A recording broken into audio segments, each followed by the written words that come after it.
Thank you, councillors. So, call to order.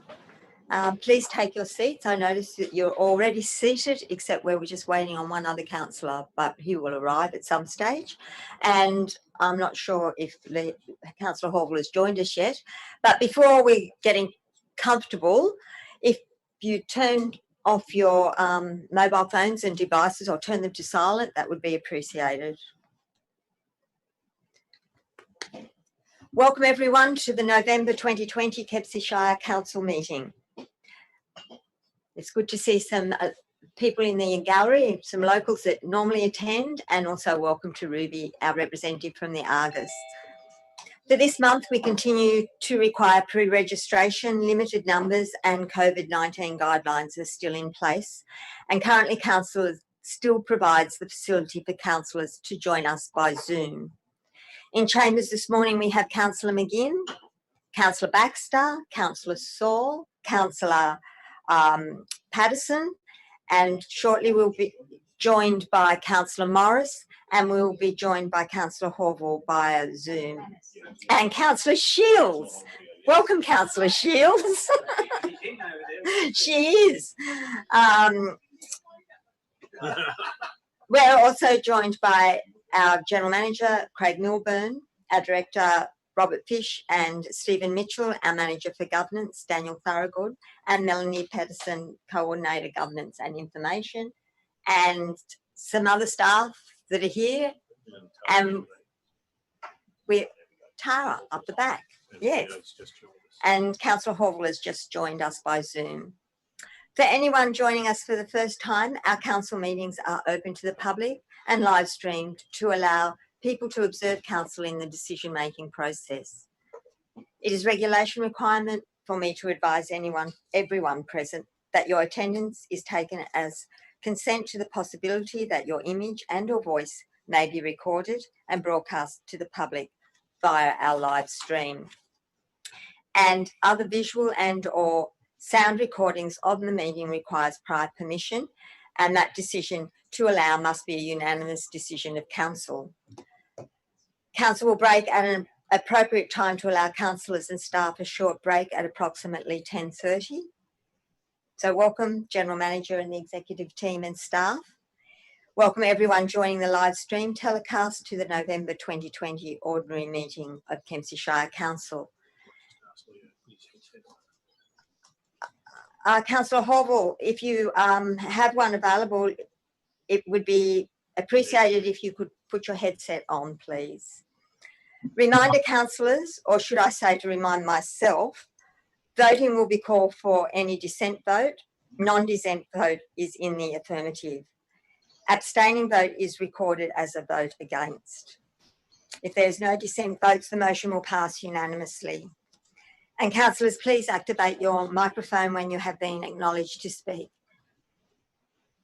It is my intention to move a procedural motion after item 3, apologies, to bring forward the item 9.1, which is the presentation from the New South Wales RFS Fire Service. And we have Lachlan Eisen in the gallery this morning, so welcome.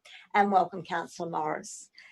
To formally begin, please refer to item 1, which is the opening prayer. Dear Lord, help us in our deliberations today so that our decisions will be for the greater good for the whole of the Kempsey Shire. Amen. Amen. Amen. And Council acknowledges that this meeting is being held on the traditional lands of the Dunghutti people. Item number 3 is apologies and applications for a leave of absence by a councillor. We have one apology today, which is from Councillor Ashley Williams. Move that way, Madam Mayor. Thank you, Councillor Saul, and seconded by Councillor Shields. I now would like to move a procedural motion to bring forward item 9.1, which is the presentation by the Rural Fire Service. Do I have a seconder, please? Thank you, Councillor McGinn. All in favour of moving that item forward? Aye. Sorry, you're correct. Thank you, General Manager. Is there any dissent? No, there's no dissent. So thank you. Welcome, Lachlan, if you'd like to come forward. And it's our great pleasure to have you with us this morning. But before you begin, As it's 1 year on from the 2019 summer bushfires, I take this opportunity to say thank you. I did witness firsthand your dedication and commitment to our community. In fact, the dedication and commitment to the whole of the RFS. And the work you did, the volunteer hours, the courage, the stamina, the bravery, and the experience shared will remain with me forever. You'll always have the gratitude of this community. And now it's your turn for us to listen to you. So thank you for coming today and welcome. Yeah, thank you very much for inviting me here today. And yeah, I guess an opportunity, a bit of an overview, maybe what's been happening in the past 12 months. But I guess more importantly, from your perspective, if anyone's got any questions at the end of my sort of brief presentation, yeah, any information I can share with you in terms of where the Rural Fire Service is looking to head into the future, hopefully, and where it works with the local community. So just as an overview, yes, I was here 8 months ago for a brief presentation, was the last time I was here, and that was just, yeah, really coming out of the back end of those fires, and I think I was still a bit shell-shocked at that point in time, as understandable. It's a pretty tough gig for a lot of people the last 12 months, and yeah, so that was sort of 8 months ago, and then we obviously, you've talked about it all before, we've had COVID, and COVID's impacted on a lot of people in a lot of different ways, but it really has impacted on our volunteer members, how we work as an organisation. Volunteers, they work together as a team, a network, a community, and that inability or lack of ability to engage with their fellow members following the fires and talk about situations and issues has sort of made it a bit harder than, yeah, what it would have been ordinarily following the fire situation like that. Yeah, having to be through what they've been through, then not be able to talk to their colleagues for an extended period has really hit home, and that has been a priority of the Rural Fire Service to keep working with the mental health of our members. So that's definitely the priority for the service. From a note perspective, I'm not sure whether it'll be tabled later. Robert, in particular, I did send it to you, but yeah, only a couple of minutes ago. Yeah, that is available in electronic form if you want to distribute it later. It's just a summary of my dot points. We did have a pre-season briefing, which both the General Manager and the Mayor, I think, participated in back in August, and then subsequently myself, Michelle, my boss, and a few others came and had a meeting with Council just to talk through a few issues following that. So we have been in a sort of semi-formal state, been here for a bit of a discussion. So 12 months, yeah, everyone's got the 8th of November in mind. Will Warren had a bit of an event there the Sunday before last. I was at the other end of the spectrum in South Arm, where also got impacted on that same day. But I actually looked back through the diary and thought, so what happened 12 months ago on the 17th of November, as on today's date? And by no means had things settled down. It wasn't the worst day, but the fire was still being joined from Worrell Creek down into Columbatty to put in place the brake to stop the fire crossing the highway into Stewart's Point, Clybucca. There was still fire in Wititron at Bears Road. The fire run that day 4 kilometres into 5 Day Creek on that same day. A southerly change came through. A fire was pushing into Lower Creek, which is not in your LGA. But so even we look at that one day, but this fire situation went on for an extended period. And just using today, 12 months ago as an example, we were still very busy. We still had interstate out of area crews, and the locals in particular were still doing it very tough. So yes, there was one particular day that comes to mind, but it was an extended period for 3 months. And as we talked about before, actually went right back to August last year when the first lot of the fires started. So it has been a bit of a tough gig for the local fire agencies, authorities, and recognising the community as a whole. So the Rural Fire Service, as you know, there's been inquiries, 76 recommendations, and that'll be dealt with at a much higher level. And then in turn, at the local level, we'll have to put those things into place. But for me personally, yes, I was subject to that inquiry. Also got the coronial coming up, which will be probably tabled in sort of February, which once again, in terms of moving forward, I'm one of those people that loves to move forward and learn and go forward. But through these processes, I'll continue to have to revisit and relive some of these experiences, I guess, for an extended period yet. The Rural Fire Service, more recent times, you may have seen on the news, we've got a new commissioner, Rob Rogers, who was the Deputy Commissioner at the time. Our previous Commissioner, Shane Fitzsimmons, I think he already had been earmarked for the new Department of Resilience, which I'm a big fan of. But at the time, Shane did, I guess, the right thing and stood by the Rural Fire Service and the people of New South Wales to ride out that fire season. But since that, he's now the Commissioner or Head of Resilience. which will hopefully all get the communities in a better place when we do have the natural disasters in the future, whether it be fire, flood, all sorts of other things. And Rob Rogers is now at the helm of the Rural Fire Service. Having recently taken over, he's quickly up front identified 9 priorities, which are internal things. So that's sort of okay. But he's also in the like all government departments, but we're doing a restructure to reflect he wants to do business in the future. And very shortly he'll be announcing we'll be having 2 new deputy commissioners with different functional roles, and a couple of different executive directors and all that sort of thing. But that once again won't necessarily impact the council. So the priorities is, once again, it always comes back to the members, the volunteers, what helps them do their job in the first instance, but we obviously have the ongoing commitment to the community. But back to our members, we're sort of engaging a fair bit with the modern technology, the ICT, IT, whatever you want to call it, in terms of better systems and how we do get the fire trucks, how we get the members to the incidents. And they'll all have their little apps shortly with little systems. I think it's historically called BART, but a system where it has all their availability. So when their pager goes off at 3 o'clock in the morning, the 30 members of the brigade don't have to toss a coin to who's got to attend. They'll know exactly who's available, who's attending, and it'll make that system a lot more efficient to ensure we do get the appropriate turnout to incidents. But then the trucks themselves, as time goes on, the intent is that our first response will be after hours coordinated via Sydney, similar to what Fire and Rescue have had in place for many years. But to do that, there's certain back-end ICT developments need to happen, and that's happening at the moment. And similarly, all our trucks finally will have the GPS, the tracking system. So particularly from a safety, but also operational efficiency perspective, we'll know exactly where all our appliances are at any time, where the members are, and whether it be Rural Fire Service, Fire and Rescue, multi-agency, which will be the appropriate, fastest, appliances to get to incidents in the future. So that'll roll out, hopefully, probably 18 of our current districts around the state are on a similar system already, but within the next 2 years it expects that Lower North Coast will also come on board with that system. So it will improve services for the volunteers, but in particular the community and our ability to get resources to incidents. The seasonal outlook, that lovely word La Nina.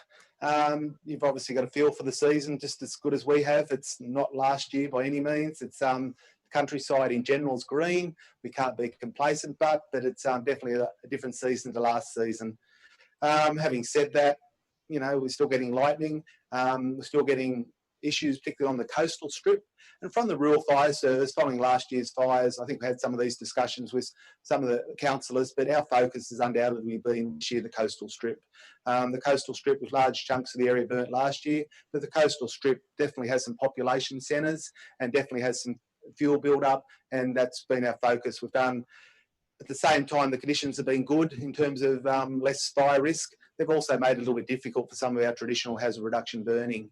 So we've managed to do probably just 2 burns at Stewart's Point. We did a hazard reduction burn on the Crescent Head Road. We had some works proposed for Hat Head that hadn't quite come off. But for the Rural Fire Service, under the current conditions for 2021, we'll be revisiting that in terms of our focus to try and get more hazard reduction done, but in protection in general will be for the next 12 months along that coastal strip. So weather permitting, we will hopefully get a bit more work done along the coast to protect, in particular, those coastal villages. Yeah, just in perspective, I just got some hindsight things. The first 3 months of the fire season last year, July to September, we'd had 304 fires. July to September this year, we've had 111 fires. So totally different. I was here for a lot of you were as well, for that arson squad presentation back in August last year. We believe that's been very successful. The numbers just basically dropped overnight in terms of, I'll say it as it is, it was a lot of focus in South Kempsey, and that situation is, at this point in time, we're in a much better space than we were 14 months ago. So well done to those people who participated in that program to bring that about. So back to our members, the things that make up the Rural Fire Service. One of the wins coming out of the fire season is new membership. A lot of people have come back on board. A lot of smaller villages in the local Kempsey LGA have definitely stood up, and I use the word ownership. It's always easy to point fingers and say, where was the Rural Fire Service, the other fire agencies, whatever. And some of the communities have said, well, we didn't have a Rural Fire Service because none of us were there. None of us had chose to come on board. And I guess the particular one is with Titran, I guess, in particular, that the whole community have got together and say, well, we didn't have a fire truck in our station because we didn't have any active members. And so there has been some real wins. It's been obviously lots of losses, but across, Kempsey, a traditional volunteer base is up to about 600 members, but we've got 75 new members from last year. So that's over, or whatever the maths is, well over 10% increase in new membership. Of those, 45 have completed their basic firefighter training and on board to participate or assist with active fire operations. We've also, so our base, we've got about 600 members here now in Kempsey, but also they're the geographically based brigades. We've also got about 85 in our support brigades. In recent years, some of you listened to these presentations before, we've got our aviation brigade up and running at the airport, our communications brigade, which has been around for many years, but at the fire control centre there. And we've more recently got on board our support brigade, which has got catering and some remote area crews and things, but traditionally also our community engagement brigade, the people that go around that don't fight the fires necessarily, but the ones that knock on the doors and tell the people the fire's coming and this is what you should do and stuff like that, whether it be during the heat of the battle or in the non-battle period at the schools and fairs and things like that. So community engagement also forms a pretty integral part of our business in today's world. So yeah, the membership in Kempsey LGA has really come increased in the last 12 months, which is one of the positives from the fire situation. From I guess a financial perspective, the budget, we're a state government body and hopefully the budget gets announced today finally, and an offshoot of that we may get our budget in 2 to 3 weeks time, and we'll communicate that with council accordingly, but you probably get it the same day I do anyway. But it is coming, and as such I can't really say much on that other than from a capital perspective. I mentioned before, I guess, well, 2 things. We've recently opened on Dingalong Station, which some of you are at, which was a really good thing for the Rural Fire Service back on the 27th of October. But the priority for the lower North Coast is Southwest Rocks Brigade needs a new station. So we'll keep pushing that, and hopefully in the next year or two, we'll get the associated funding to go to make that happen. We've also had 4 brand new fire trucks this year, which has helped both operationally and morale. Dingalong 9, Cundabung 7, Minabo 9, and an additional Cat 9 at Bellbrook. So when we get additional vehicles, particularly in that steeper country, is also a bonus. En route in February and April, we've got a new Cundabung 1 coming and Bellbrook 7. Bellbrook 7 was unfortunately rolled during the fires. We had a fair bit of vehicle damage. And we've also got Southwest Rocks 1 and Fredericton 1, hopefully in this year's budget coming up. The only other thing from a financial perspective, all the brigades you may have heard all got $10,000 each under the RFS deductible gifts or trust fund, and they've all had a good time spending that. Most of them have spent that, so it's helped them with little things around their fire stations that aren't normally covered by the Rural Fire Service. And more recently, the trust has announced that every district also has been allocated $400,000. So for us, we've got in mind some training facilities, but also some support vehicles. We've got support trailers for our remote area crew, our catering crew, our community engagement crew, and none of them actually have vehicles. So we do have vehicles sit there like anything, large time of the year, but when we need them, we don't actually have those additional vehicles. So hopefully we'll use a bit of that money to get these support brigades up and running to help them do the job that they're so keen to do. And finally, just as I mentioned right up front, the focus remains on the well-being of our members, acknowledging also for the local community after what we've been through. Our members in the last month, we've been presented with the Premier's bushfire emergency citations. So we've presented about 3/4 of those, but just recognising on behalf of the Premier, the community of New South Wales, the work that the firefighters have done, both voluntary and the agencies. And we keep battling with COVID in the background. And on the last sales pitch, now that we're coming out of COVID, traditionally we've had something called the AUDIT program, where we go and help the elderly, infirmed, those people at their homes that have got their bushes overgrown, their gutters filled and that sort of thing. So the AUDIT program is back up and running, and to make that happen under the government's sort of, I guess, post-fire money, they've established we have a crew indirectly reporting to us that we have 4 identified staff commenced in Maxville that come from Kempsey and Maxville, started about 2 months ago. So that's been a win for the local area as well. And they're employed to help us with our mitigation works, but in particular do this AUDIT program that's back up and running. So that's my overview. Thank you.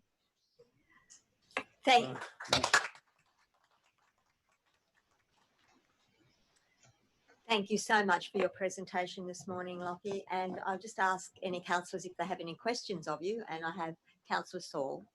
Thank you, Madam Mayor. Mr. Ison, you mentioned you have 4 new appliances for the Shire. Are these a smaller vehicle or the large ones? I wasn't quite sure what that meant, please. They're generally 3 of them are replacement vehicles. More specifically, well, I said Bellbrook 9. Okay, the numbers. Sorry, yeah. Okay, a bit of internal jargon. The category 1 fire trucks are our biggest ones, about 3.5 to 4,000 litres. So they're the bigger ones. 7's in the middle, normally the Mitsubishi Canter size trucks, and the smaller one, the category 9, generally something like a Toyota Land Cruiser. So we've got an additional. Traditionally, Bellbrook's just had a category 7 in the middle. We've now got a little one for them. But going back to the other ones, Don Dingalong 9 already had a category 9. So it's a sort of basically like for like. Kundabung 7, like for like, except the other one they had was single cab. This one's dual cab. But in Moonabah, it's gone from we've swapped a category 1 down to a category 9. But going back a couple of years, they only had 1 appliance, and now they've got 2. So in the mathematics of it all, they've still got as many seats they had on vehicles as they had previously. So all in all, it has to be budget neutral. And we have to, as part of the senior management team, which includes our group officers, we actually have to move resources around where the resources and needs meet. If the community changes, we've got more members, new members at a brigade. As I said, like Kundabung's got more members at the moment. We had to facilitate additional seats and things for them, whereas other brigades have dropped off a bit. Yeah, Moonabah is one of those examples that doesn't have, has probably 5 active members and didn't get an influx following the recent fires. So but they still have, in our mind, enough seats to do the operational job that's required of them. Thank you. Councillor Patterson, and then Councillor Baxter. Thank you, Madam Mayor. Thank you, Lockie, for your presentation. A couple of questions for you. You mentioned the coal burning in the off-season. Is there any bureaucracy in your way for completing that? You mentioned there's been a few issues. Is any of that bureaucracy, or is it just time and effort? No, there's no bureaucracy. It's this year it was definitely the weather. We were getting about a shower every week, dead on cue every week, and we just couldn't do, particularly on the coastal strip, the burning when we wanted to. So no, it was this year out of all years, it was the weather wasn't kind to us in terms of when we wanted to have burning. So the weather was the issue this year as to why we have 25 burn plans or something on the shelf, of which we only did about 6 of. No worries. Are we in a better position after last year's fires in relation to the undergrowth and large areas already being burnt? So like being a lot greener, and are we in a better position in that way? From a fuel reduction point of view, there's no doubt about it.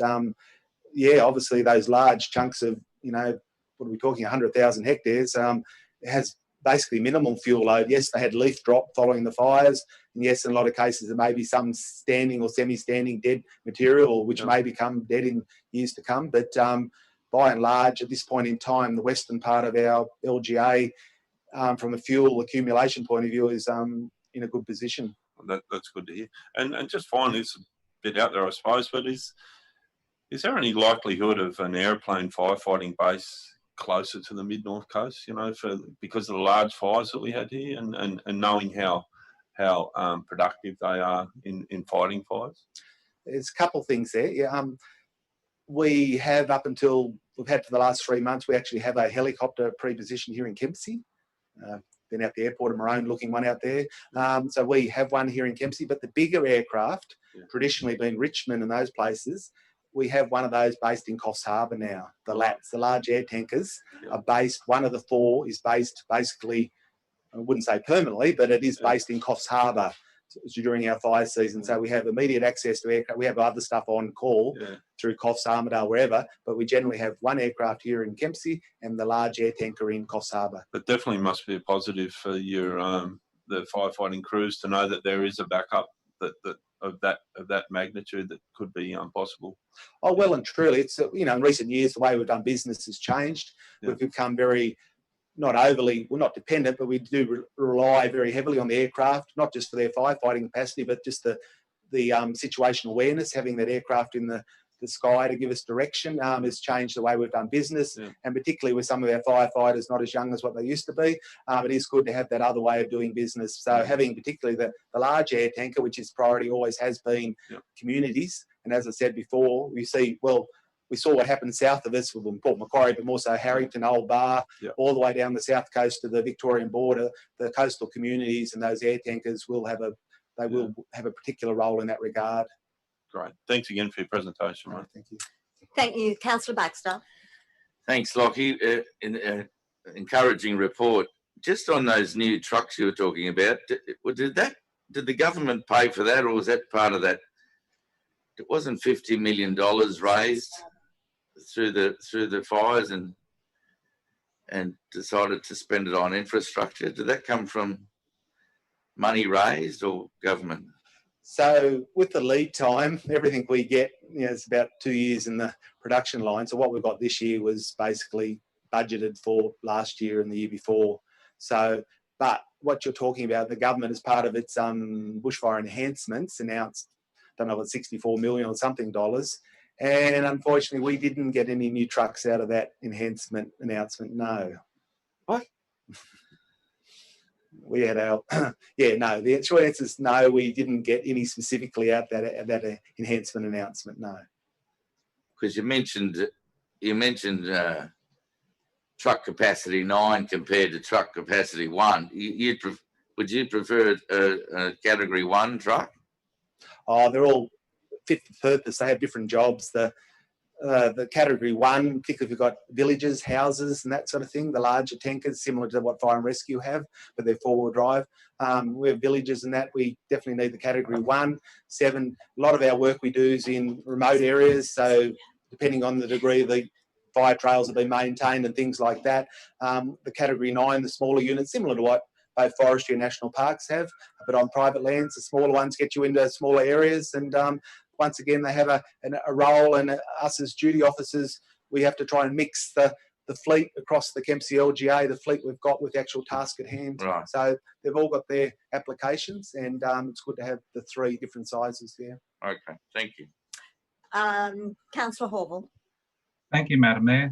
Thank you for your presentation, Mr. Ison. I'm quite intrigued on how things are. Councillor Horval, we can't hear you.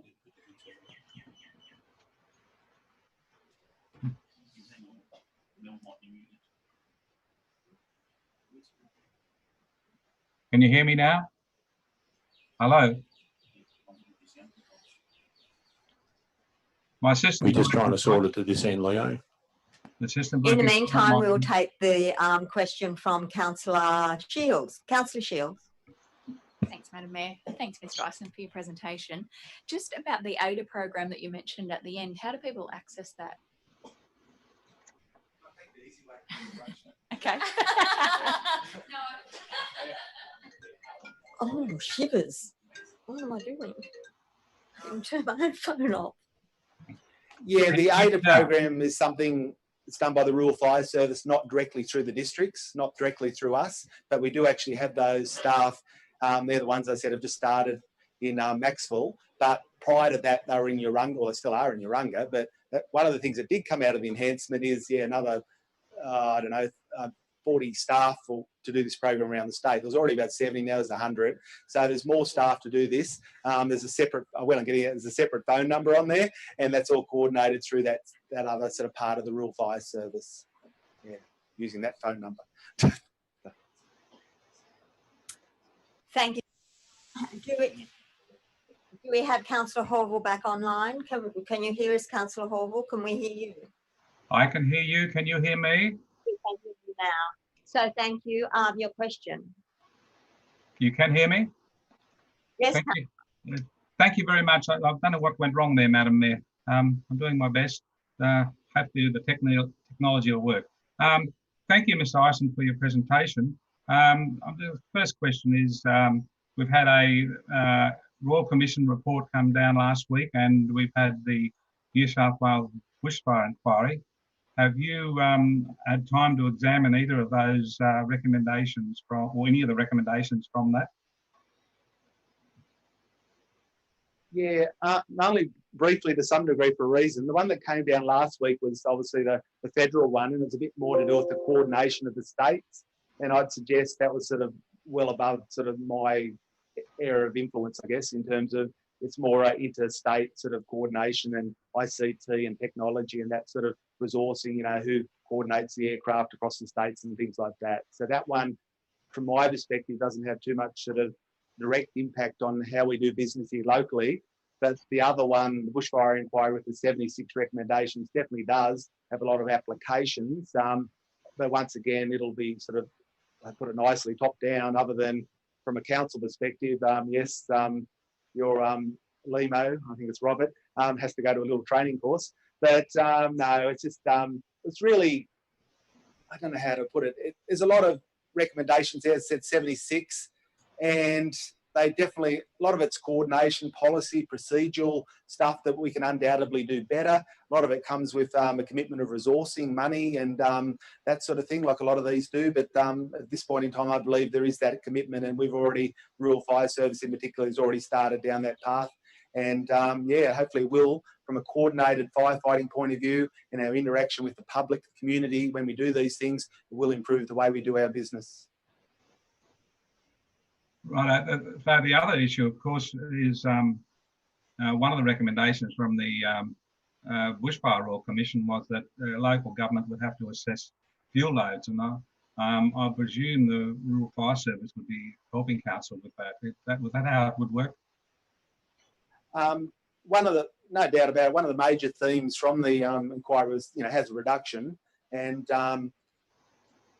bringing other all land tenures into it, and in terms of also the complaint process across all land management agencies, as opposed to and integrating that back to the Rural Fire Service. And yes, when I mentioned the Rural Fire Service has got some additional staff on, we're getting sort of 5, I think, in our area command office at Coffs Harbour, and they will have those skill sets. So we do have the skill set. We have the skill set, but in terms of the capacity, the intent is there's 5 additional staff to put on in Coffs Harbour that, in one way or form, will be able to help in that regard. Okay, thank you very much for that. Councillor Morris. Lachlan, not so much a question, but more a request. Could you explain for the councillors the initiatives that are being undertaken in regard to the FAF program and the advantages that that should provide to the Rural Fire Service and the community as a result of those initiatives?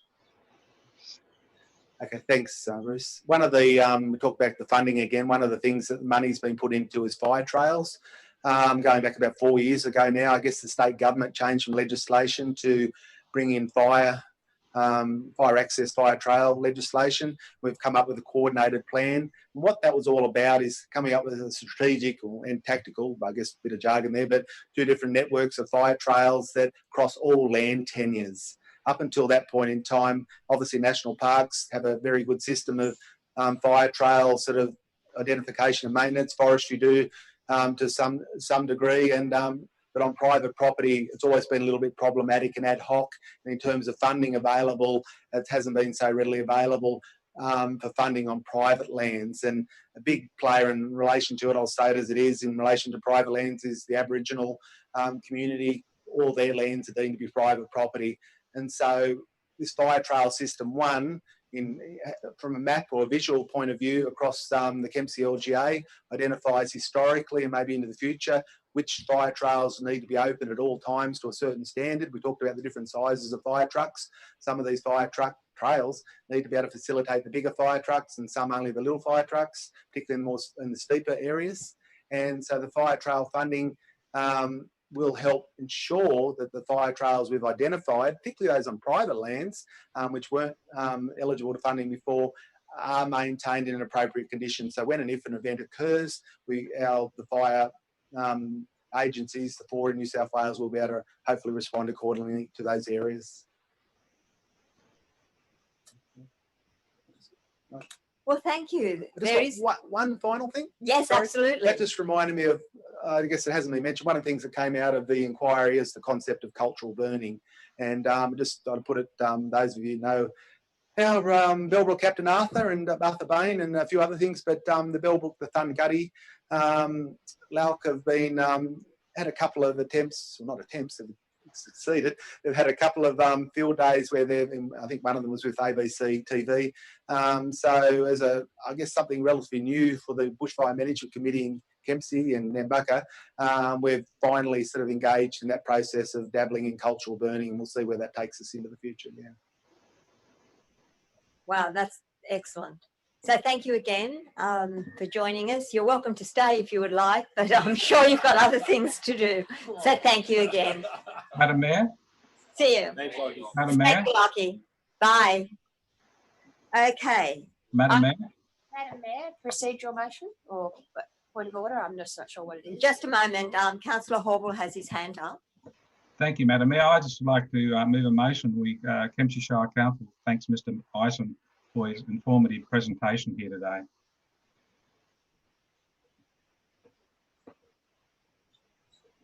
Do I have a seconder? Thank you, Councillor Morris. Or any dissent? There's no dissent. That's been carried. Thank you. Thank you, Madam Mayor. Councillor Shields. Oh, no, it's Councillor McGinn. Madam Mayor, I know Councillor Horville is a stickler for rules. I understand that the etiquette for the meeting and joining by video is that, no, where was it? That you must wear a headset that's been provided by council. Thank you, Councillor McGinn. Was that just for... Through Madam Mayor, that's in place. The email was sent again at 4:58 last night to councillors to remind them of that, and Councillor Horville should have his headset on. There may be a problem, there may be an issue. Councillor Horville, do you have your headsets handy? No, I don't, Madam Mayor. I took it back down to the shed. I'd have to leave the meeting to go and get it. The issue is I put to the General Manager the last meeting that I had the technology here that did not need a headset, and he said to me, or said to the council meeting, that he would forward this issue on to Office of Local Government, and I'm just wondering whether he's done that yet. And I just assumed that he had done that and found that the headset part of the etiquette rules was not necessary anymore. Councillor Horville and all councillors, as you're aware, there's been no update provided other than the CMT position is as per its last decision. That's why the email was sent again last night, reminding all councillors to actually wear the headsets. Councillor Horville, how long would it take you to go and get your headsets? Oh, about 3 minutes by the time I got the key and went down to the shed. Okay, we will break for 3 minutes while you go and get them. Thank you.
Councillors, thank you. If you could just all prepare to go back to council.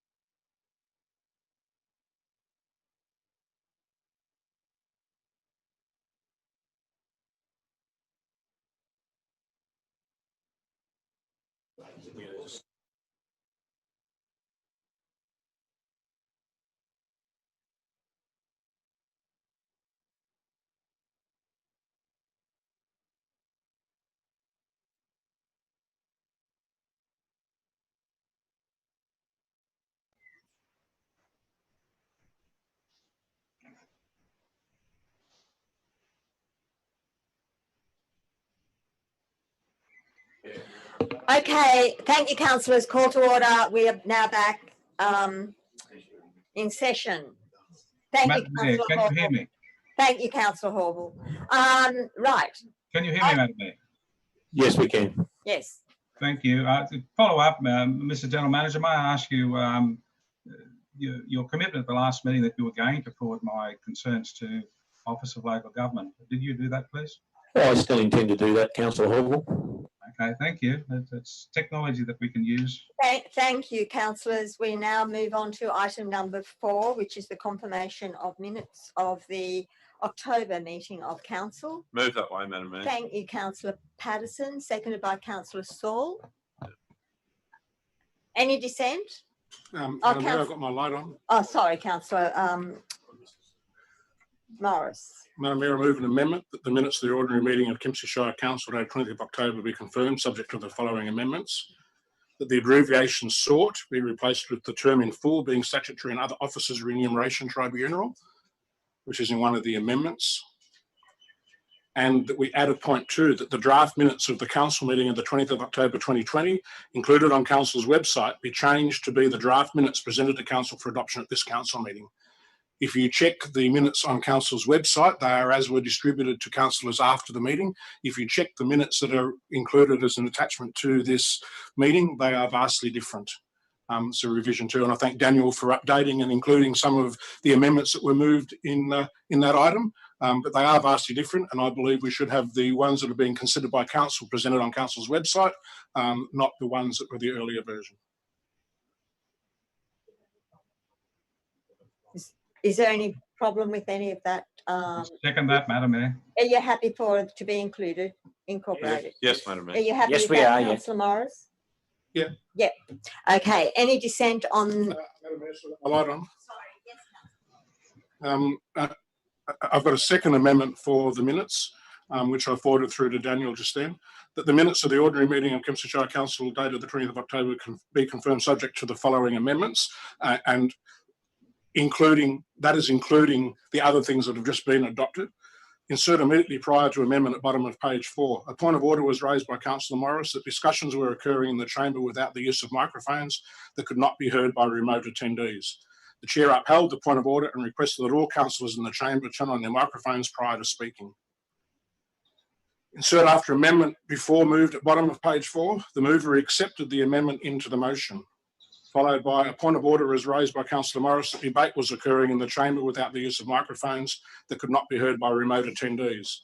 The chair upheld the point of order and requested all councillors in the chamber turn on the microphones prior to speaking.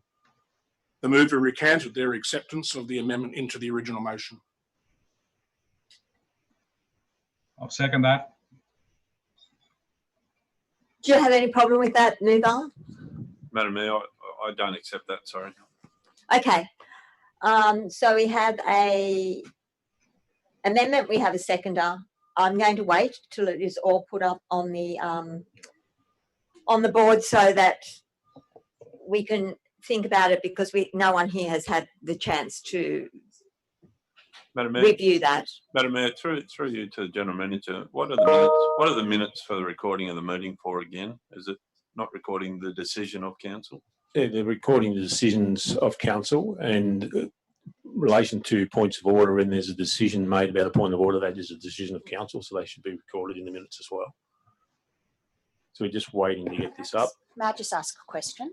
What I'm just failing to remember, but didn't a protocol come out that we were supposed to put in any amendments so that they would be emailed around to councillors so that they had time to read them prior to the meeting?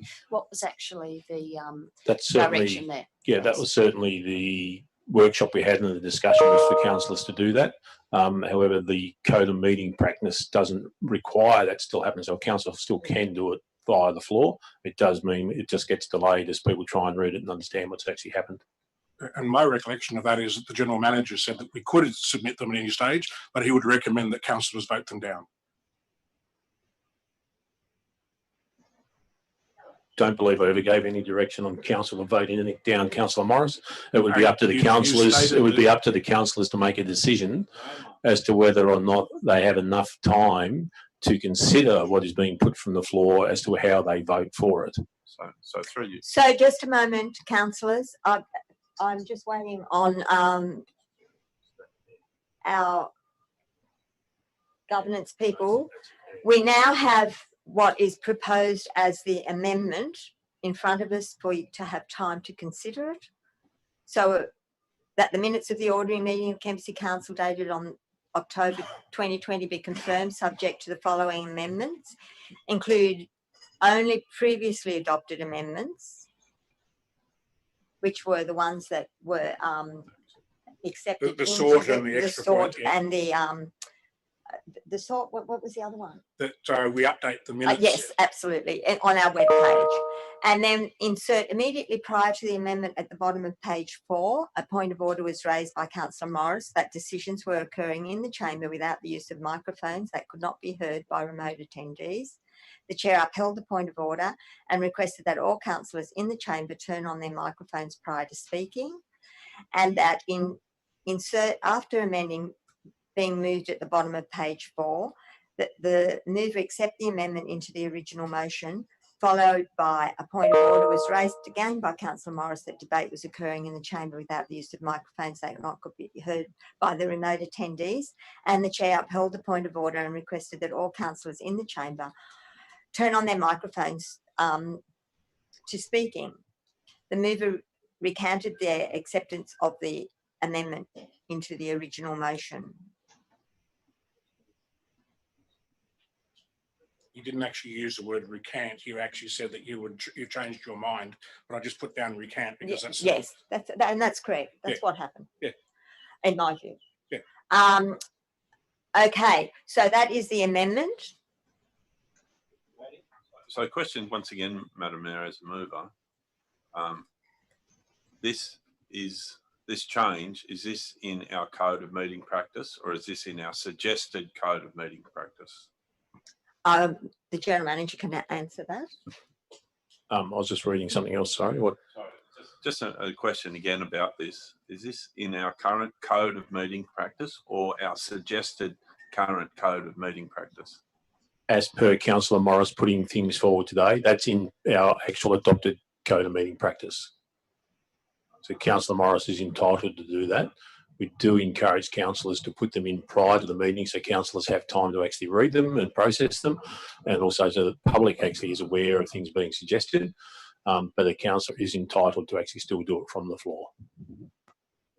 Mr. General Manager, and the reason why I did it this way is because I've got a couple of amendments and wanted them considered independently, not in block. And you're entitled to do that, Councillor Morris. Okay, so do you wish we have an amendment? Do you wish to speak? Is there any more amendments on that? There's one more foreshadowed amendment. Okay, if this doesn't get up. Yeah.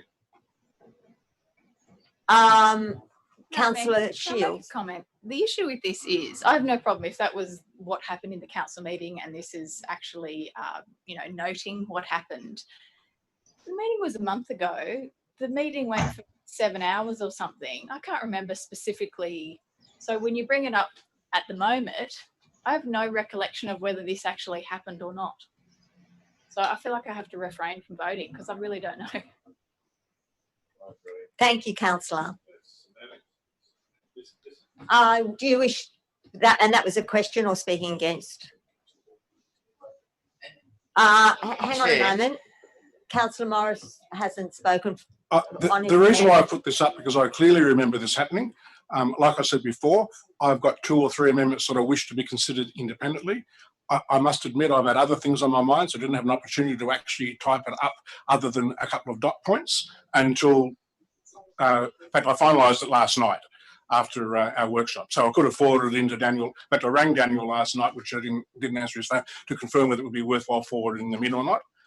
But I figured at that stage we might as well just consume the day. The other thing is too, because it was in a confidential meeting, there is no recording of the meeting that we can refer to confirm or deny what happened. But I definitely raised 2 points of order, one immediately prior to my amendment, one after the mover accepted it into their original motion, and then the mover recanted that, and then we had to vote on the amendment.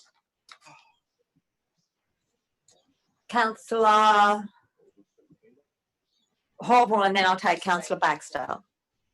Madam Mayor, I recall the recanting or the you accepting it into the motion, and then you decided while the microphones are having problems in the chamber, we couldn't hear what was said. But then when the microphones came back on, you said you were not going to accept the amendment. So what Councillor Morris has put up is what I remember. Councillor Baxter. Just a question on relevance. Does this amendment in any way help the general public of the Macleay Valley? I mean, to what benefit is all of this? We're 10 minutes into this. I can't. So see you're the benefit. speaking against the motion. I can't see the benefit of it. Thank If you. the mover would. Okay, so we have a amendment, and we've got a seconder. Yes, that was seconded by Councillor Horval. I'm going to put the amendment. All in favour of the amendment? Madam Mayor. No, you're right. Any dissent on the amendment?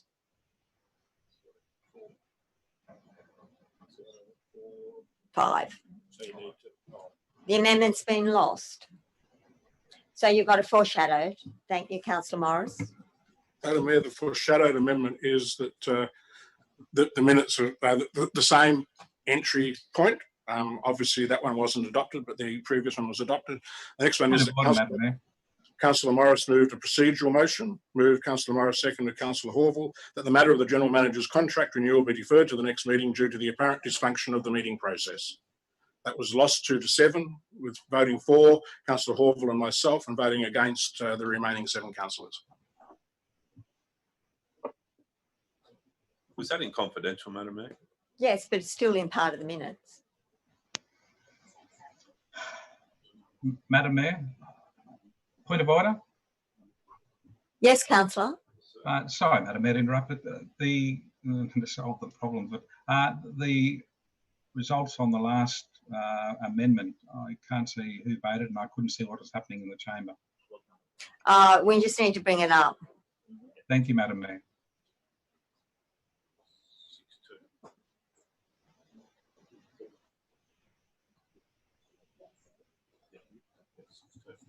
Can I speak to the motion, Madam Mayor? Can we just got a question, Madam Mayor, procedurally? Madam Mayor, a question about that. I abstained from the vote. However, you asked for dissent. So Councillor Shields abstained, which is a vote against.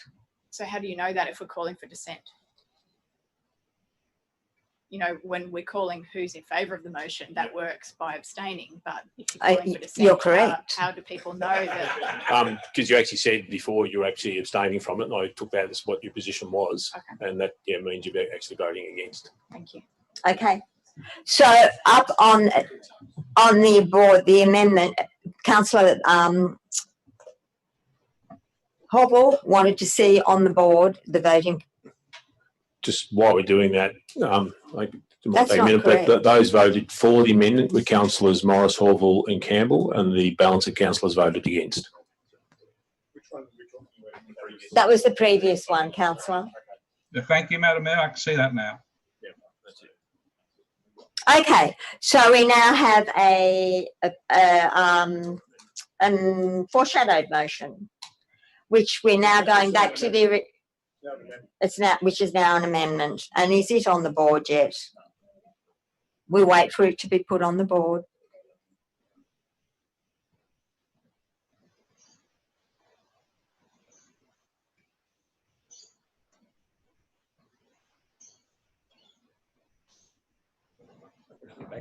Madam Mayor, can I just quickly make a comment that I appeal to my fellow councillors to be involved in decision making and not banter?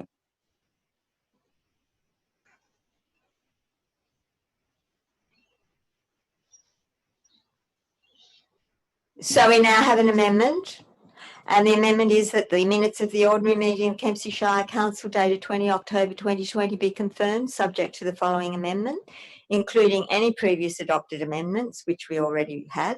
Insert after voting on Amendment 1 at the bottom of page 4, Councillor Morris moved a procedural motion, moved Councillor Morris, seconded by Councillor Horval, that the matter of the General Manager's contract renewal be deferred to the next meeting due to the apparent dysfunction of the meeting process.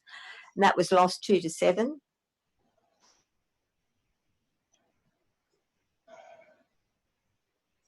Now you need to have 5 minutes to think. I believe it's been. Is there a seconder for the Councillor Horval? Now I believe that you probably need to take a few seconds or probably a minute. So we will take 1 minute to consider whether you recall that that is what happened or not.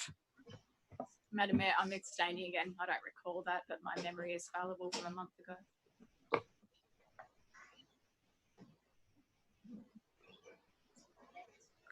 I'm going to abstain as well.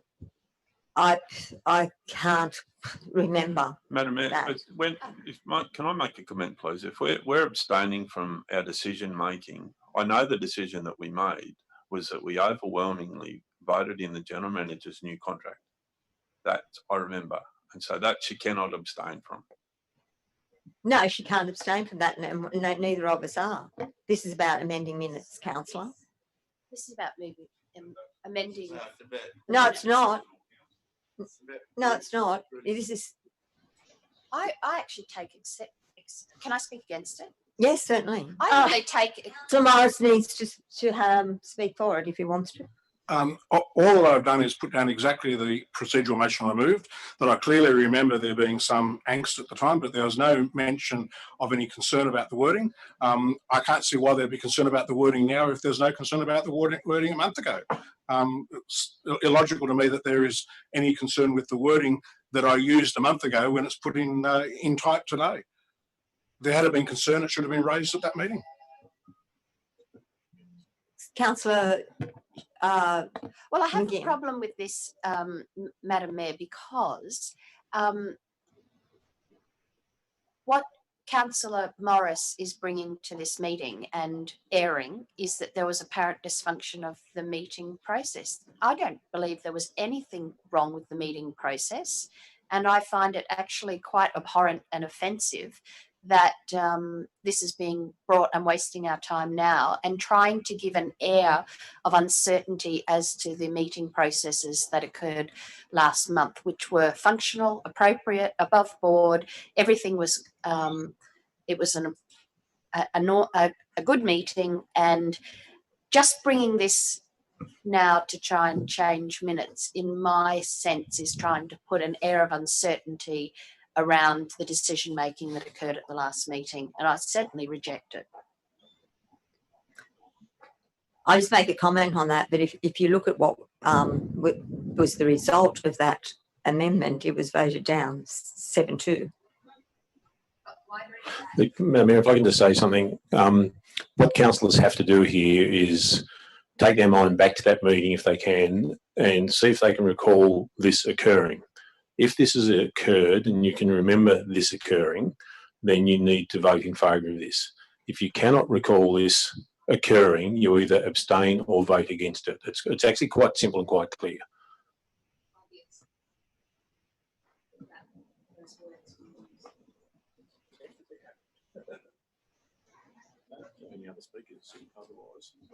I'm going to abstain in as much as I know that the minute taker, this wasn't put in, and we had also the oversight of Graham Fleming, and he hasn't pulled back on that. So, and I can't actually remember all of the things that happened. So I was concentrating on the decision. So I'm going to abstain as well. You can't just yet. We haven't had a speaker for it again. Unless there's a speaker, another. Unless there's no other speakers, you can. There's no other speakers, you can, yes. Okay. There's no other speakers. So I'm going to put this amendment, all in favour of this amendment. Oh, sorry. I keep saying that. I'm terribly sorry, councillors. Is there any dissent from this amendment? Abstain. You'll have to ask for. You need to ask for, so we know who's abstaining. So who's abstained? No, okay. Yeah, you ask who's abstaining. Who's abstaining? 1, 2, 3. 3. Yeah. It's lost. It's lost. Thank you, councillors. So we now go back to trying to determine what were the actual minutes of council. And we're back to the original motion. Madam Mayor. With the bits. Councillor Horville has something. Madam Mayor, I have 3 amendments I'd like to move. Thank you, Councillor Horville. Right, my first amendment, if it gets up, it goes into the motion. If it doesn't, I'll go on to the second one. So the first one I've written, and I've actually forwarded it through to Mr. Thorogood. Prior to point 6 in the minutes, right, Councillor Horville attempted to ask a question of the Mayor. It was ruled out of order before it was fully asked. While Councillor Horville was attempting to ask his question, the General Manager turned Councillor Horville's microphone off for 9 seconds. Councillor Horville raised a point of order that the General Manager misspoke on the role of councillors. The Mayor ruled the point of order not upheld. So that's my first amendment, Madam Mayor. Madam Mayor, if I can just make a comment, I actually have no control on the turning people's microphones off, Councillor Horville, so it's factually incorrect. Well, the video shows you reaching across in front of the Mayor, Mr. General Manager, and my microphone was then turned off. I've checked the video quite a few times. So who turned the microphone off? Madam Mayor's microphone doesn't turn yours off. Well, you're touching a computer, Mr. General Manager. So I'm just wondering who turned my microphone off. I'll withdraw that part of it and not put that in my amendment then. So continue your amendment. So I'll withdraw the bit about the General Manager turning my microphone off because he says he didn't. So we'll leave that out and I'll just leave the other 2 bits, please. And what are the other 2 bits? First bit, Councillor Horville attempted to ask a question to the Mayor. It was ruled out. Thank you. Do I have a seconder? Thank you, Councillor. It's been seconded by Councillor Morris. I'll just wait till it is put up on the screen. I can see it on the screen, Madam Mayor. Thank you. So, is there any dissent from this amendment? Could I speak to it, Madam Mayor, please? Oh, you may speak to it, yes. Thank you, Madam Mayor. Actually voted, because, but anyway. Well, I'd like to always speak to a motion I put up, Madam Mayor, or amendment. It is a clear thing. I checked quite a number of times on the YouTube video, and you did rule my question out of order, and that's as what happened in the meeting. And I also spoke about or put in that the General Manager talked about the role of councillors, and I moved a motion of a point of order on what he said. And again, Madam Mayor, you ruled the point of order not upheld, and that's what happened. So I'm just putting that up as a point of order being raised, and you making the rulings that you are allowed to do as Mayor, and you have every right to do it, but it should be recorded. For those people who think we're wasting time, we are supposed to produce accurate minutes of the meeting, and this adds to the accuracy of what happened in that meeting. So I commend the Thank you, to you, Councillor. Madam Mayor. Any dissent on the amendment? Thank you. And one abstain. So that has been lost. We're back to the original motion. I'll move my second amendment, Madam Mayor. And the next amendment is? That Is it impossible for you to move them all at once, Councillor? Or are No. they all differently, or, No. or are iterations of the same sort of amendment? No, they're all different, Madam Mayor. I think need a second, Madam. I haven't moved it yet, Madam Mayor. No, I know, but I was wondering why you didn't move it within the first lot. But anyway, continue. Thank you. So my amendment reads, and I hope Mr. Thorogood has got it, that all draft minutes on the council website be replaced by confirmed minutes as required by the Code of Meeting Practice 19.7. This should be completed prior to the December 2020 meeting. So that's my amendment. I seek a seconder. Thank you. It's been seconded by Councillor Morris.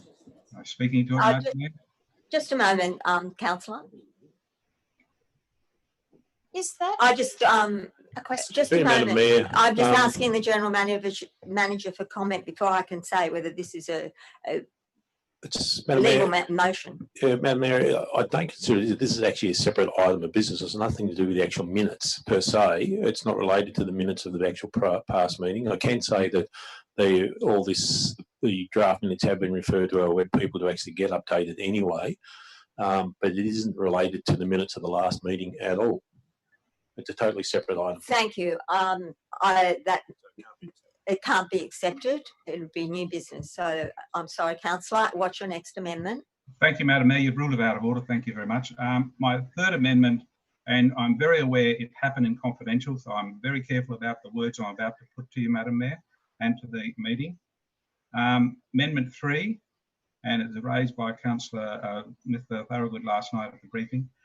The original recommendation to Council appropriately redacted for 11.4 Mid-North Coast High Performance Centre tender evaluation in the confidential section be included in the minutes.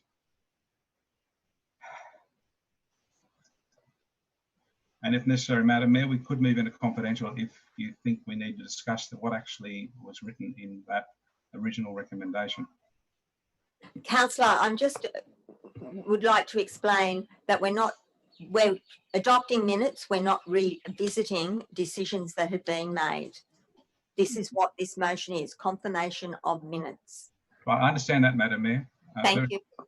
Very clearly, I just Just a moment, I would ask the General Manager to make comment. Yeah, likewise, it relates to my last comment. The council have actually got the minutes. It's actually recorded. This would be a total change of practice. And from recollection, when we talked about this at the minutes, we decided we weren't going to be putting confidential resolutions into the open meeting, which is normal practice of every council I've ever been in. Thank you, Councillor. So that Madam amendment. Mayor, may I ask a question? Yes, Councillor. Mr. General Manager, a question to you through the Mayor, if I may. The original recommendation to Council, which was put by staff to the meeting, it was changed, but the original recommendation, in my opinion, and the decision of Council before, as alluded to by Mr. Thorogood last night, said that we should put up the original recommendation and then the motion that is moved could be different. And so I'm just saying we should put it up, but it's got to be appropriately redacted. And I'm sure yourself, Mr. General Manager, could do that. So is there a possibility you could look at it and redact the things that would be necessary? I'm not in a position to redact or change the minutes as they're adopted by council. My job is to put onto the website what council adopts, and it's up to this council at this point in time to adopt the minutes of the last council meeting. Thank you, thank you, General Manager, which is what we're trying and attempting to do, but we seem to have fallen into revisiting decisions that we have made through trying to adopt minutes. So we have an amendment, and we've had a seconder. The original motion with Councillor Morris already adopted into it. Yes, and we've ruled out of order those two. Well, they're not accepted. Yes. So we're now back to the original motion with the amendments.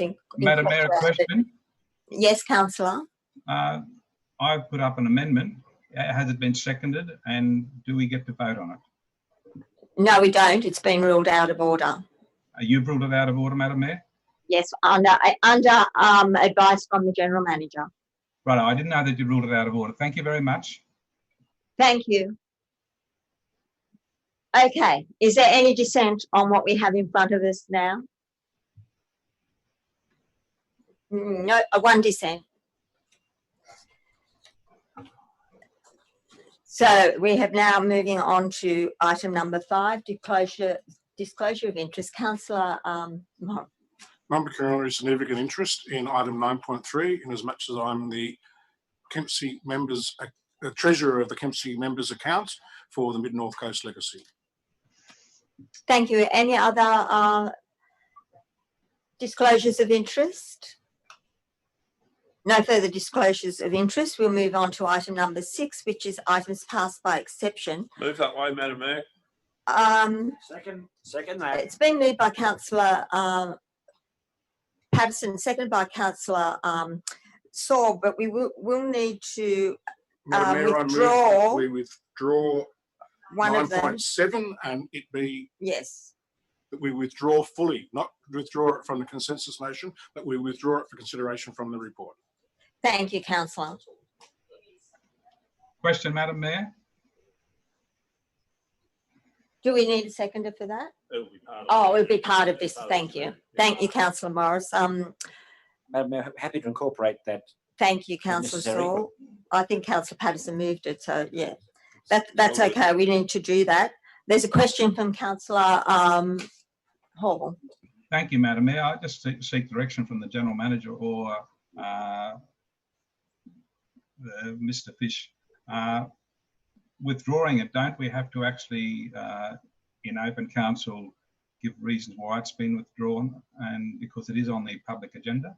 Should that not be brought up and then an official motion within the open council meeting withdrawing that for a particular reason? Madam Mayor, we do need to put the reason on it, but it can actually be done as part of this motion. And the reason is as per the email that was forwarded to councillors earlier in the day. Happy to accept that information. So Thank you. Once we get the motion up, we will just make sure it's on the screen, Councillor Hall, so that we can make sure that all the information's there. Thank you very much. Okay.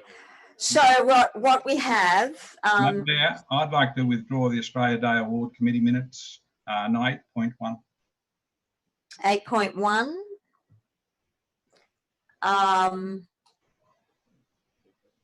Okay, that's it. Yes, Councillor. Any dissent on what we have in front of us, but I'm going to make sure. Yeah, yes, we do. The wording Correct. on 9.7 is that the item 9.7 be removed from the council agenda, withdrawn from the council agenda, due to there being an error in the land which was being considered for sale. Thank you, Mr. General Manager.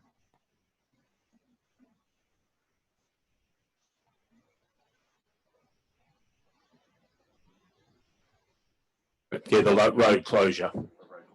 Yeah.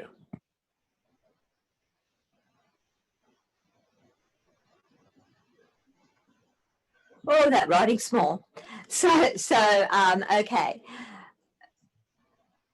Is there any dissent? No dissent. Thank you, councillors. We move on to item 8.1. There is a recommendation. Thank you, Councillor McGinn, and seconded by Councillor Shields. That Councillor, do you wish to speak to it? There must be a question or something from Councillor Horval, or he wants to change the Well, minute. Madam Mayor, I can't what's see how you noted. could change your recommendation because it's the minutes of a committee that's being brought to council for noting. So I'm unsure how Councillor Horval Well, he has thinks a he can question. change your So recommendation. he has a question. So your question, oh, Councillor Horval. Madam Mayor, I'm just moving a very simple amendment to keep all councillors informed. I would add a second point. The October committee minutes be forwarded to council as soon as possible and be presented to December council. So that the October meeting must have been held, the minutes must be there. As councillors, we should be informed of what the committee is doing. So I'm moving that motion. I'll read it again. The October committee minutes be forwarded to councillors as soon as possible and be presented to December council. No,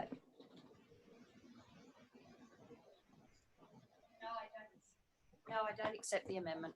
Just Is that- as is that Madam Mayor, if I normal must process? say something, as was pointed out at the briefing last night, it's our intention to bring the meeting minutes to the December council meeting. That's our normal process. That's already in place.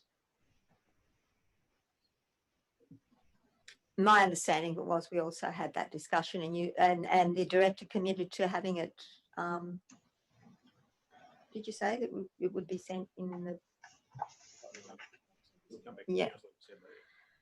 So that was already decided. Oh, well, talked about anyway. Madam Mayor, point of order. Seconded by Councillor Morris. The point of order is yes. I draw your attention to the Code of Meeting Practice 3.36, which is councillors must not use pre-meeting briefing sessions to debate or make preliminary decisions. We did not make a decision last night. We talked about this. And that is correct. And that's what I just reiterated. I said we talked about it. The decision wasn't made, but we were given that commitment that that would happen from the question, which is normal practice, so that there's no decision. Okay. But I will uphold the fact that you have raised that, and that is correct. That is what the meeting practice is. So we have a seconder. Yes, Councillor Morris has seconded. Is there any dissent on the amendment?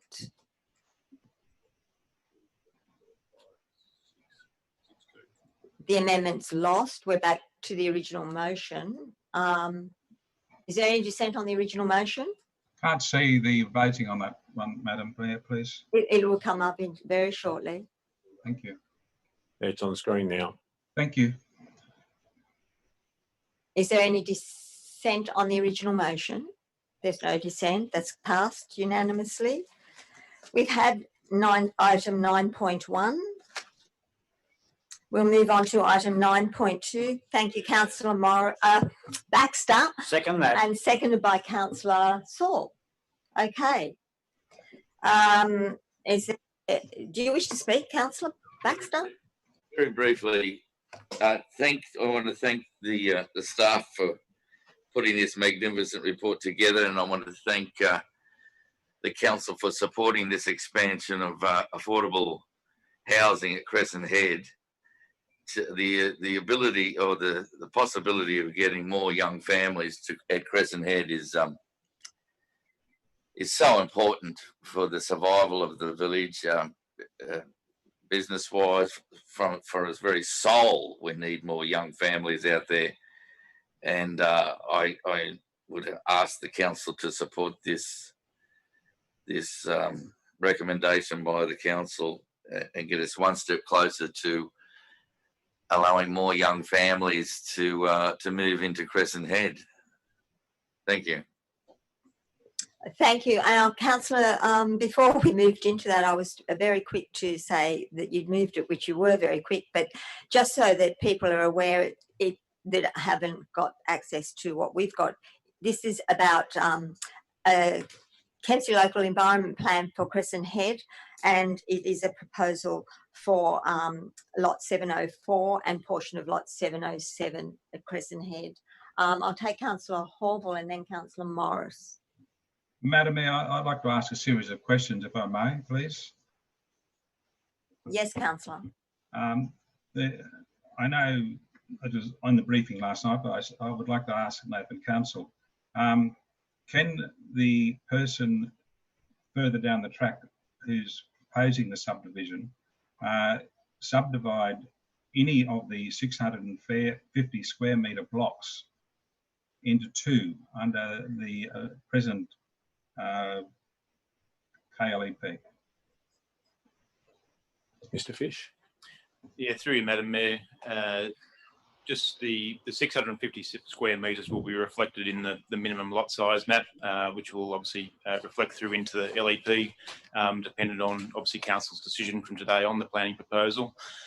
There's one mechanism where once the subdivision occurs, there can be further consideration of splitting a lot. So under the provisions of clause 4.1 of the LEP, which provides for ability to subdivide a lot into 2 or more lots, provided that they are greater than 300 square metres, and provided that development application includes, or that application for subdivision also includes the erection of a dwelling house or an attached dwelling or a semi-detached dwelling on each of the lots resulting from that subdivision. So there is provisions to have a lot size of 300 square metres. Typically that would occur following the original subdivision, so where someone purchases an individual lot and then they seek to put 2 dwellings on that lot. So there are provisions that can provide for down to 300 square metres, and we do have that come through on occasion. Just add to that for councillors, that is something that applies across the entire Shire. So, if I may, Madam Mayor, follow up with a question on that. Is there any way, when the subdivision comes back to council, for council to move that there be no acceptance of 4.1 in the case of this subdivision? Those provisions are within the LEP, so I'm not aware that there would be ability to do that. I'd need to take advice on that, however, and that would be considered through the development application phase. Further down the track. Well, thank you. If you could find that out, Mr. Fish, that would be great. My other question is, what would happen next if at today's meeting council rejected this proposal? Well, the LEP amendment wouldn't be made. Would there be a right of the applicants or the developer to go to the Crown Land and Environment Board? Through Madam Mayor, there has been some recent announcements introducing appeal rights for planning proposals, but they are not law yet. We're not aware of a statutory right of appeal process, but that would obviously be dependent on the outcome of today's meeting and what the proponent's actions would be following that. Thank you. A lot of the people who wrote submissions on this, Mr. Fish, for you, Madam Mayor, talked about the necessity of having a second entrance onto Crescent Head Road. I know that would be part of the further down the track when the subdivision application comes in, but and of course we must refer to the Rural Fire Service report saying that there should be a second entrance. Is it possible in the adjoining land for there to be a second entrance? Yes, through you, Madam Mayor. So there's currently the access for the land being considered for rezoning today is off obviously Baker Drive or Point Plummer Road, and there's already a development application approved to provide for that corridor.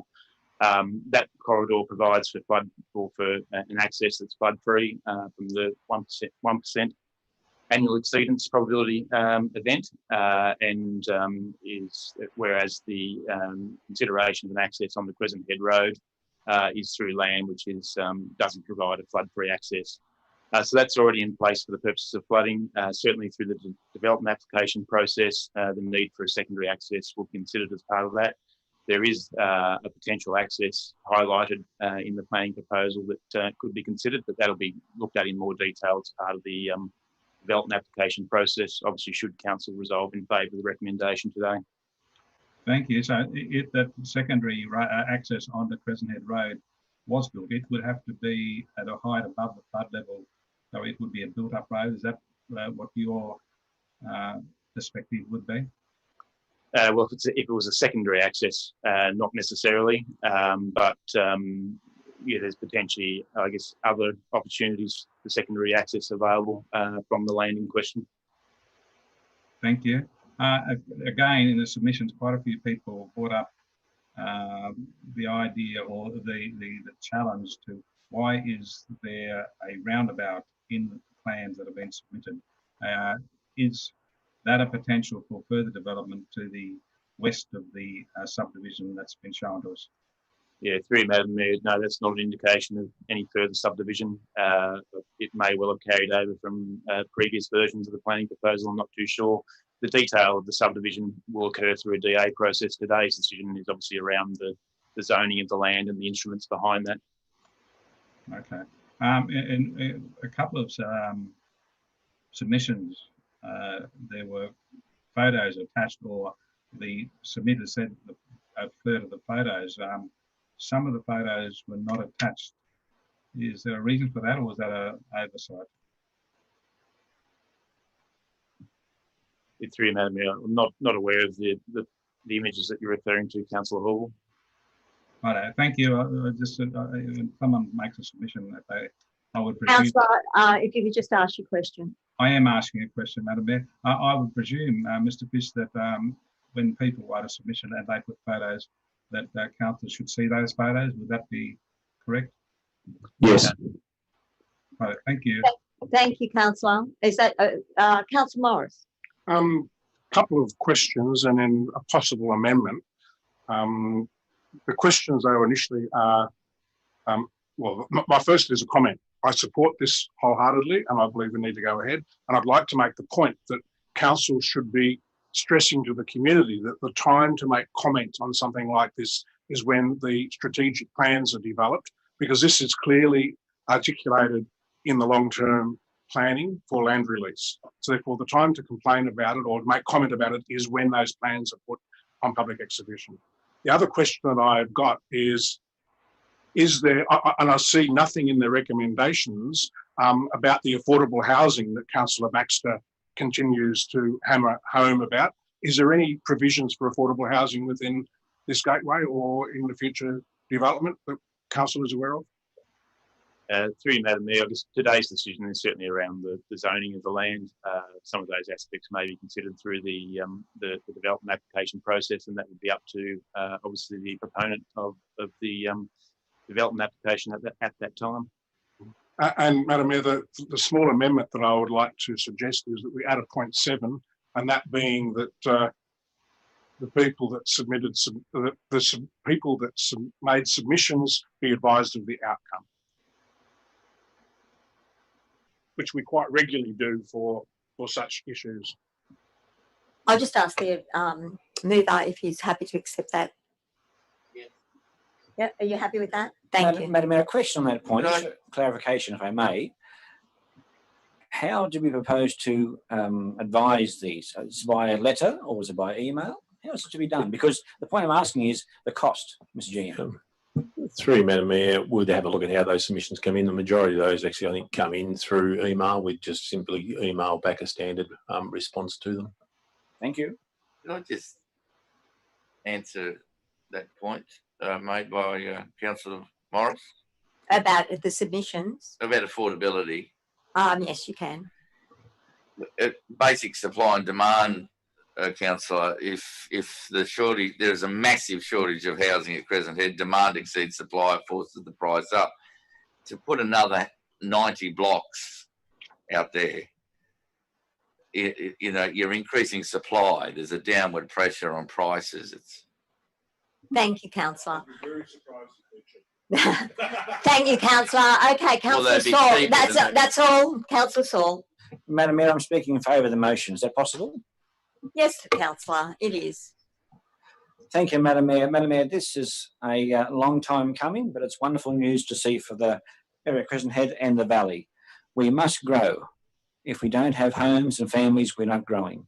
So I urge Council to support this. We need to get this moving. We need to get our Shire on the move. So please support this motion. Thank you. Madam Mayor, can I Thank you, just ask one other Councillor. question? Yeah, one other question. Through you to the General Manager, Director Fish, is it possible, or can we investigate the feasibility of restricting by something like the Chapter D5 future subdivision of the lots down to 300 square metres? I have concerns with it being sized at 650 because that means every lot is going to be able to be subdivided down into two if people choose to look at it that way. A lot of the lots around Crescent Head are down around that size. I'm fully supportive of, but my main concern is the potential for allotments to be subdivided to 325 each. Yep. Yes, so through you, Madam Mayor, in practice, it hasn't been, I guess, an overly common occurrence, but certainly we'll look into those provisions and provide some advice to councils in that regard. Thank you, councillors. Is there any dissent? It's been carried unanimously. We are now going to break for 20 minutes for morning tea. Thank you. So back at so if you could please be back at 10 to 11. Thank you, councillors.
Okay, we have a quorum. Thank you, councillors. Councillor Horval has joined us, but there is a quorum, so I'm going to restart the meeting. I'm not sure where Councillor Morris is, or Councillor Baxter, Madam Mayor, but Councillor Morris declared an interest in this next item. prior to doing that next item, I just want to bring a matter of urgency to council to consider whether it's appropriate. It was raised by Councillor Morris to me that council formally sent a letter of congratulations to Councillor Linda Scott, who is now the president of ALGA, which means that she is the president of the Australian Local Government Association, and that means that she represents us and on the national platform. So if and there's no point in sending it in a month's time, it's better if we send it now. Could someone go and just tell Councillor Baxter and Councillor, yes, but we're doing this. Madam Mayor, does she have two hats now, just the one hat? No, she's still the president of New South Wales. The previous president was the president of South Australia's local government. So, Bruce, Councillor Morris, we're about to vote on whether we do an urgency motion at your suggestion. No, we haven't done it yet. No. I was bringing this as an urgency motion on your recommendation. So what we're going to vote on now is whether we accept it as urgent. Do I have any dissent on accepting this? Oh, do I have a seconder? Thank you, Councillor Morris. Do I have any dissent on it being taken as urgent? No, that's carried. So the recommendation is that Council formally send congratulations to Councillor Linda Scott, the President of New South Wales Local Government, on her appointment as the President of the Australian Local Government Association. Is there any dissent on that? There's no dissent. That has been carried, and thank you, Councillor Morris, for bringing that to my attention. It was unanimous. Oh, yes. It was, yes. So if we go into 9.3, before we go on to 9.3, do I have I just would like to say something about this. 9.3 is the Community Grants Program. And what I think it's appropriate that we thank Lyndall and her team, particularly for the work that they've done in moving to best practice and consistent with our desire, I'm sure you'll all agree, for us to have greater accountability, oversight and equality in the way that the grants were being distributed. There was a lot of work that's gone into this over a period of time, and I think we've come to a place now where we can say, yes, we are now doing best practice. So thank you, Lyndall. Thank you to your team. The report is excellent, and I think the outcome has shown us what we can do with the right research and the right people in place. So you move it. Thank you, Councillor McGinn, and seconded by Councillor Patterson. Councillor Horval has his hand up. Do you wish to speak? I'll just ask Councillor McGinn if she'd like to speak. Yes. Thank you, Madam Mayor. I too would like to thank the team that's put together the community grants as we have in front of us today, the new program. Council is looking at granting close to $50,000 here, which is quite a substantial amount of money to be going back into the community to very worthy organisations. And so I'm sure they will be most grateful to be able to get this funding and to be able to expand on it and expand their value in our community, because we certainly do value these groups. I'd just like to note the extensive work that's been done by Lyndall and her team. We've got here a very robust, equitable, fair and competitive grants program, and that's good for us going forward. And I thank on behalf of everybody, the 27 applications across the categories. So I commend the recommendation to my fellow councillors. Thank you, Councillor McGinn. I'll take Councillor Hall. Just before we do that, there was one thing I did forget to comment on, and that was the fact how that this has been designed also for the people that weren't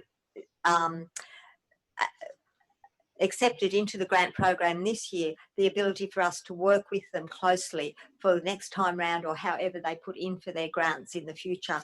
And that is a really big part of what this grant program is. Councillor Horville. Thank you, Madam Mayor. A question, if I may, first.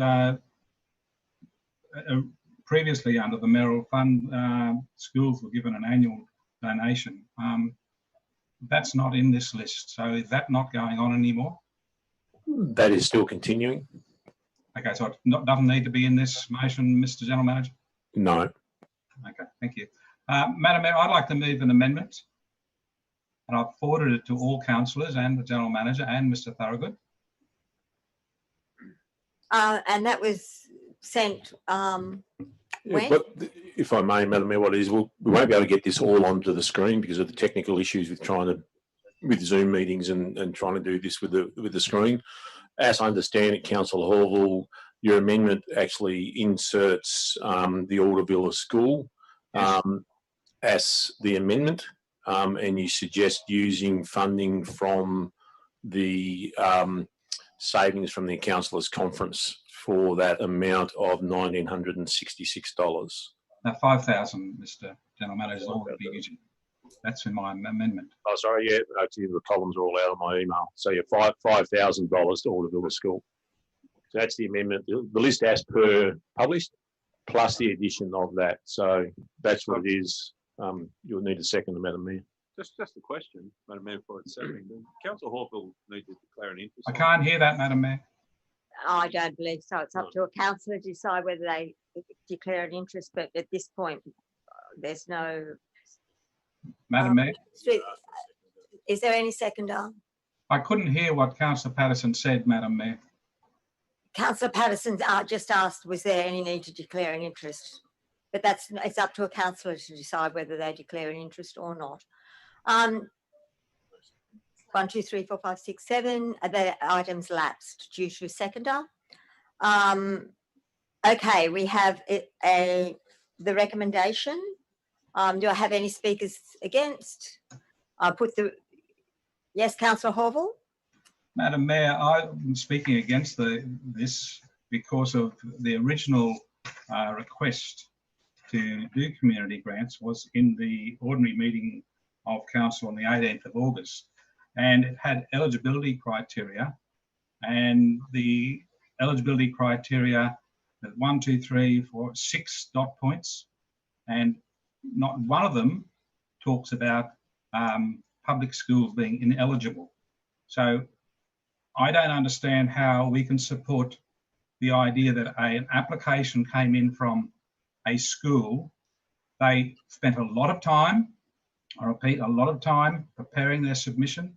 They would have got quotes, they would have got support letters, they would have done a lot of time on putting in an application. The application came to council, it was assessed, and I think it was the highest scoring assessment, and then it was knocked out on the grounds that it was a public school, and that school is already getting state funding. If we go down that line, we're saying that Kempsey Council can get funding from its state government because it's managed by the Office of Local Government, but we cannot accept any other funding from the federal government. If there is a need and you prove the need, and that's what this school did in its application, then it should have been eligible on the original eligibility list and not be knocked out because it's a public school. So I'm really sorry that no one wanted to hear this in my amended motion that I wanted to put up. But I'm saying now, I'm opposed to the idea that you change the rules after the game is started. You can't run onto the game tomorrow night and at State of Origin and have the referee at halftime say we're now going to allow knock-ons and offside. No offside. That would change the game. And I'm pointing out, Madam Mayor, that we shouldn't change the rules after we put out the eligibility list. And this school was eligible and now it's not. And that's not how council should operate, in my opinion. That's why I'll be opposing this present motion, because it is not fair to the time and effort put in by the particular school. Thank you, Councillor. Just a moment.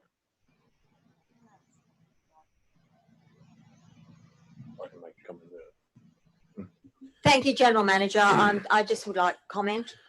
As has been, information has been previously provided to councillors on this.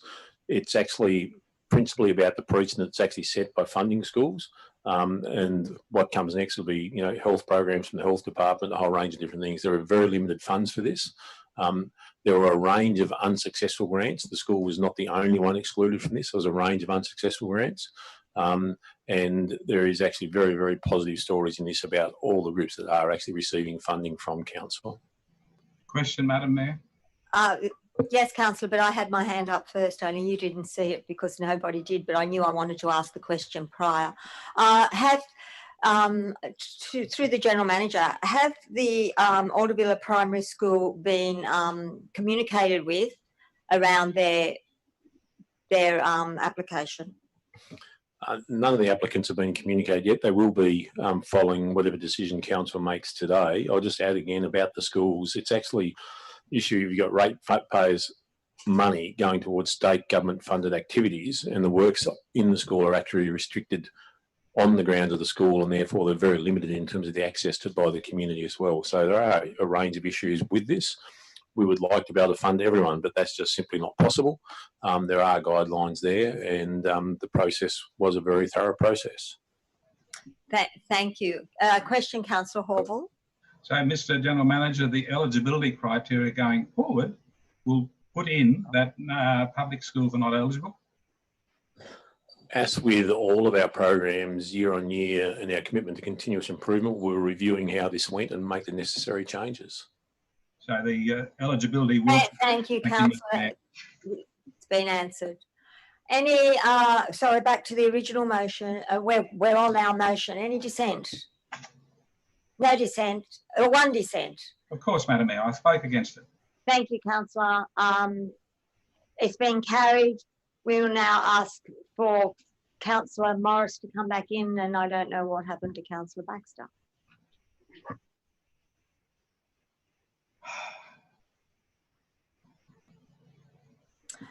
Moving on to item 9.4, the quarterly report. I'm going to... Thank you, Councillor Morris. With the quarterly report, I'm going to ask Director Mitchell if he would like to present the report. There's a lot of information here.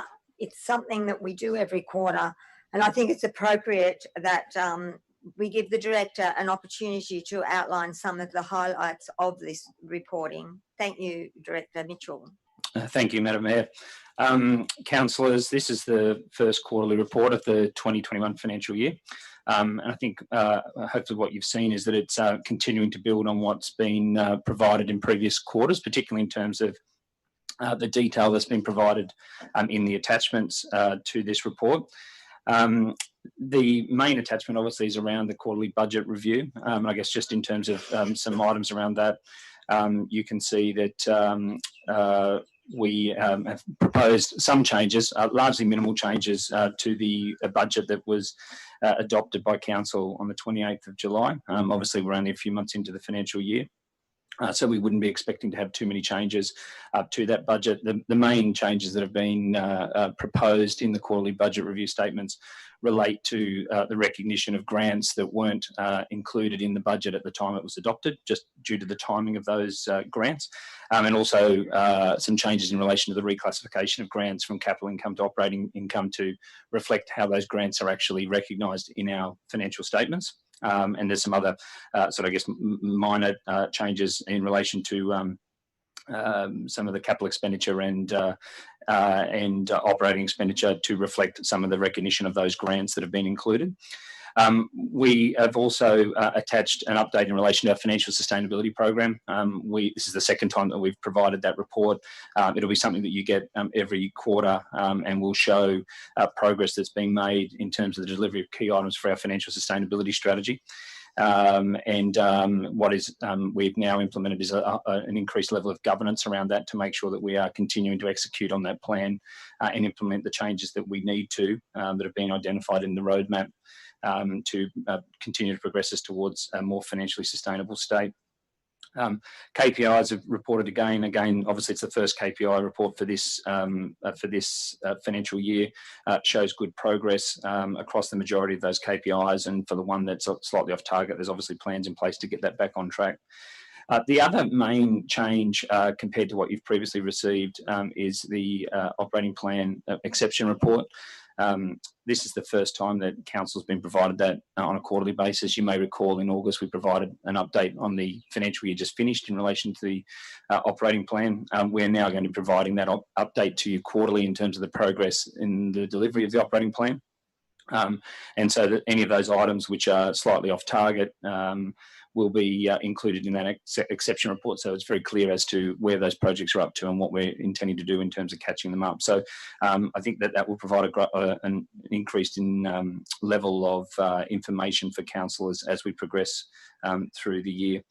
Other couple of comments, I guess, is just the action register and grant summary are a continuation of what you received previously.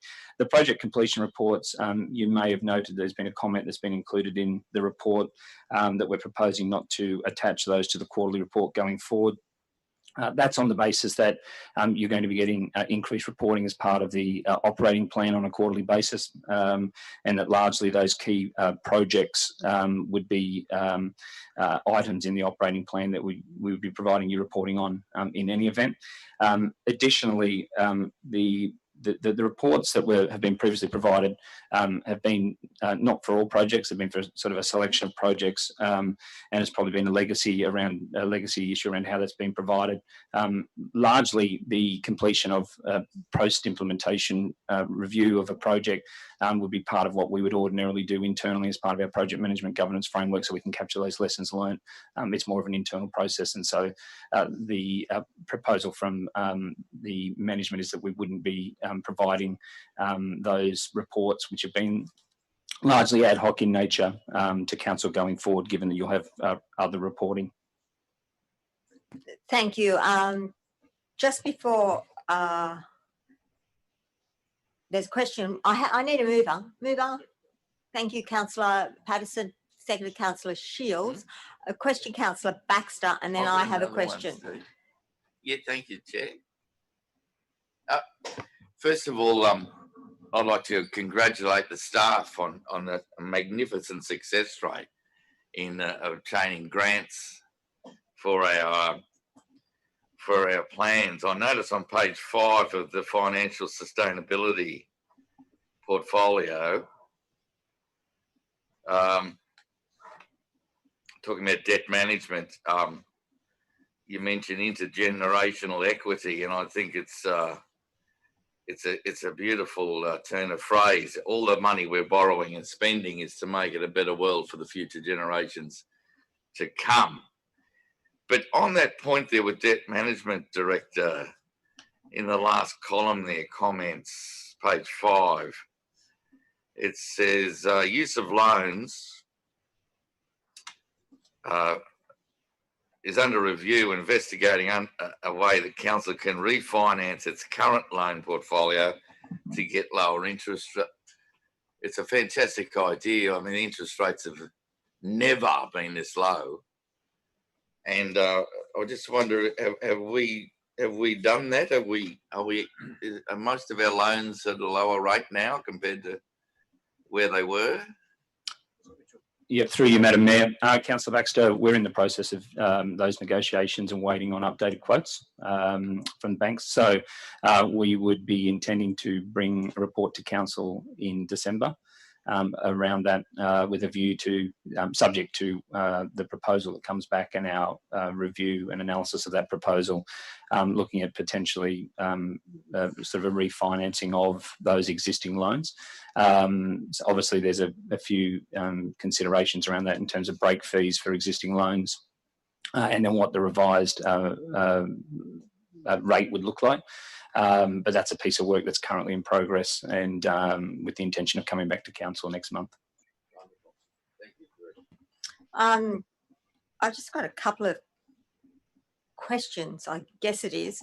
The way I read this, our capital works for this year are about twice as much as they were for 2019, 2020. Would that, am I interpreting that about correct? Yeah, that's correct, based on what we delivered last year compared to what's in the budget for this year at the moment. So how is that going to be managed, General Manager? Effectively, Madam Mayor. No, look, the key staff, we've been working on this since before the budget was adopted. It is a huge program. It's been pushed out in terms of the extent of it, I guess, because of the stimulus money coming both from state and federal government. You can't look a gift horse in its mouth, so we need to be able to take those funds. But both Mr. Mitchell and Mr. Fish and their relevant managers have been working on the delivery of those programs, and there's a lot of those things in place already in terms of the longer term planning of those to get them delivered. We will continue to monitor those quarter by quarter in terms of reporting it back to Council. We'll be monitoring them day by day, but they will be reported back to Council quarter by quarter as to how they progress. But the relevant managers are really across those and pushing them out pretty quickly. Thank you. The other thing I think, as financial sustainability is one of the things that councillors and the organisation is a primary focus for going into this next year. Could you just outline the formation of the Financial Sustainability Program Steering Committee, which I notice on page 30 is a new initiative? If you could just outline and explain, I think that's the first time I've seen that in any documentation, which I think is a fantastic initiative. So if you could just outline it, that would be great. Yeah, through you, Madam Mayor. What we've largely done is formalised, I guess, what we were doing in a less formalised manner. So that steering committee comprises the executive leadership team, so the General Manager and the two directors, along with our CFO and our Manager of Corporate Projects, who, with the Manager of Corporate Projects having responsibility for the implementation of the Financial Sustainability Program as one of his key deliverables. And so essentially that's a meeting on a monthly basis to review progress against all of those initiatives that are outlined in that attachment that was attached to the quarterly report, just to make sure that we're continuing to progress those, identify where risks may arise in terms of the successful delivery of those, and if we need to reallocate resources. So it essentially operating like a project governance committee, but particularly in relation to this project, which is around the delivery of the financial sustainability strategy. Thank you. The other thing I will just make a comment is that the deficit gap coming in a bit closer to balanced budget on the general fund, be it slowly and still broad, but that's the aim of the game here. So I think this reporting has given us a clear indication of where we're going, and it's a good trend. Councillor Horval. Madam Mayor, I've got a series of questions on a number of the attached documents, and the first one is the 9.04.1, the 2021 September QBRS, and I'm looking at page 3. The first one, it's probably a pretty simple explanation, but at the top there in the projected end-year results for user charges and fees, projected end-year results and actual year-to-date figures are exactly almost exactly the same. So how can it be so close to the end of year result expected when you've got the actual date numbers almost the same? In fact, they've gone past what the projected year-end result would be. Through you, Madam Mayor, it's only very early stages with this first quarter in relation to this. It's something we'll continue to monitor, and I would expect some changes in subsequent quarterly reviews, but it's not something that's a highlight at this point in time. Rates and charges are coming in really well then. On the next page, page 5 on the water fund income and expenses, at the bottom of the columns on the right, it's got the projected end year result, 4,201,000, and at the moment, actual year to date figures, we're lost or in the negative territory of minus 4,518,000. Why is there such a big difference between projected? It's an $8 million difference at the moment. Yep, come here. Thank you. Yep, through you, Madam Mayor. Councillor Hall, if you look at the user charges and fees line under the actual year to date, so it's only showing a very small amount. That's largely a timing issue in terms of when those user charges and fees, particularly in relation to water usage, charged. And so as the year progresses and those charges are billed or levied, that amount will obviously start to move closer to the projected year-end result for that particular line item, which will then close the overall gap, if you like, between the bottom line results that you referred to. Okay, so by the end of June next year, we would expect the projection to be almost spot on?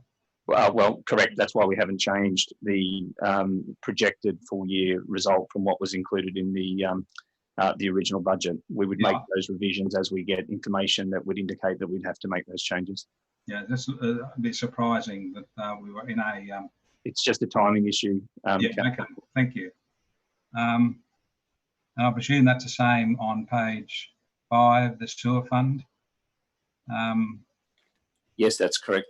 We're working towards that. Okay, more wonderful numbers. On page 7, projected end year result on total capital expenditure is 68 million. In the first quarter, we've spent 8 million. That's total capital expenditure line I'm referring to. In the next 3 quarters, I guess you're expecting to expend the majority of that 68 million. Yeah, that's correct. Thank you. Just I just assumed we'd be a quarter of the way through spending the capital works. Through you, Madam Mayor, Council, I guess there's a couple of things to note in relation to that. A number of our projects are back-ended, so what that means is that work will largely be delivered in the second part of the year, and as a result, we would expect to see a much greater spend on a lot of those projects in the January to June period, which wouldn't actually be reflected in the actuals between July to September. And there's also that process around us reviewing our projects, as we alluded to in response to the Mayor's question earlier. Righto. Thank you. On page 17, I'm just wondering if this is an error. It appears that total operating revenue, including capital grants and what that means, is 76,486,484, or is it 76,486 million? 76 million, yeah. I know, is that a billion? If you add the 3 zeros, which is showing up on the top left corner, is that an accurate number? Through you, Madam Mayor, that's quite obviously actual dollars in terms of what's presented in each of those ratios, Councillor Horville.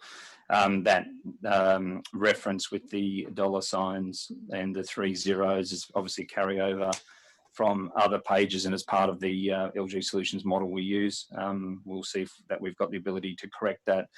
If you were to compare the numbers that are included in those ratios back to the actual statements, you would quickly identify that they are actually whole dollars and not in thousands. Okay, well, that's fantastic, because we certainly would have a lot of money otherwise. On page 19, building and infrastructure renewals ratio, asset renewal is 0, and depreciation, amortization, and impairment is 0.0%. Are those numbers correct, or is there some issue there with? Yeah, through you, Madam Mayor. There's a comment that's probably been missing, Councillor Horville, that was included in these reports in previous quarters last year, just around the some of the work that we're doing in terms of the reliability of the data that's used to calculate those ratios. The ones that are referred there for prior periods are based on the audited financial statements. We're still doing work in relation to some of the underlying data there, and so consistent with what was done in previous years, thought it best not to actually report that. There should have been a comment underneath that particular ratio to clarify that, which we'll make sure is there in subsequent quarters. Thank you very much. I could ask a couple of questions now about the second document, the financial sustainability document.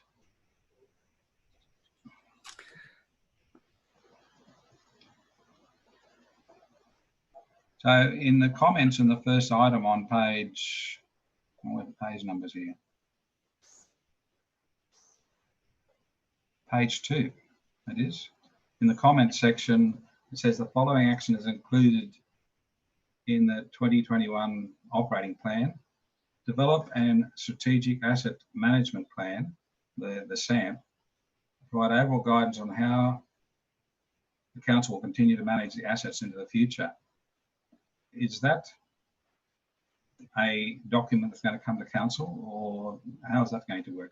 Yeah, through you, Madam Mayor. Councillor Horville, if you read the last sentence in that comment, it will actually clearly says that the draft SAM will be completed for council endorsement by June 2021. Oh, so come to council. Thank you very much. Yep. And we've got on page 4, an asset management steering committee at the top has been established. And then says that the committee has adopted a charter that sets out roles, membership, and meeting practice. Will that charter be given to councillors? Through you, Madam Mayor. The intention was that wouldn't be Councillor Horville. It's an internal working group, just in the same way that we have a whole number of project governance committees, which have their own terms of reference or charter and committee structures. It's very operational and wouldn't be something that we would report to council. Okay. And down the bottom of that page, it says a library of services, which the last comment in the last section, Mr. Mitchell, as library of services which council currently delivers. Besides delivering the library, but what does that mean, please? What's this library? It's essentially a list of the services that council provides and the nature of those services. Okay, so could that be provided to council so we've got a clear... Through Madam Mayor, it'll be something that'll be used as a basis of the discussions we have with the community and the council in relation to our financial position going forward. So those library of services is a changing list, Mr. General Manager, like we could get rid of some of them or put in new ones? The services that council provides are always dynamic and always open for review for things to be modified, reduced, cut, added to. Yep, okay. Thank you very much. That's the questions on that one. The next one, any councillors have a question on this, so please jump in. The KPIs, the third document that's attached, 4 pages.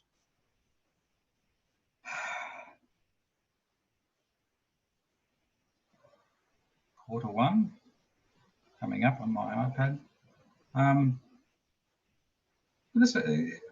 I raised this the last quarterly budget one, and if you're going to have a target or a measurement in the KPIs, it's got to be discernible. And in the last one on the first page, it's talking about community engagement. It's the targeted measurement is improved community satisfaction scores compared to 2019 survey results. That's good. We want to improve it, but if it's improved by 0.5%, well, it'll get a tick. To be discernible, it'd have to have improvement by 5%, 10%, or something in there, in my opinion. What's your opinion on that? Madam Mayor, we note your opinion, Councillor Hall. So will there be extra numbers added to it, is my question. This is the plan council has adopted, Councillor Hall. So it's not going to be... Councillor Hovell, you've been answered. Next Thank question. you. No, well, that was another question. It's not going to be changed. And the answer from the General Manager, Madam Mayor, was no. Again, in 7 on the workforce on page 3, it says increase employee engagement level as measured. Again, my point to you is it's going to be improved, but we don't know by how much. Can that be Madam Mayor, there's a clear note there, Councillor Hall. It says the target to be confirmed once the survey basis is finalised. Okay, thank you very much. I see that. And thank you. Going back to the next document.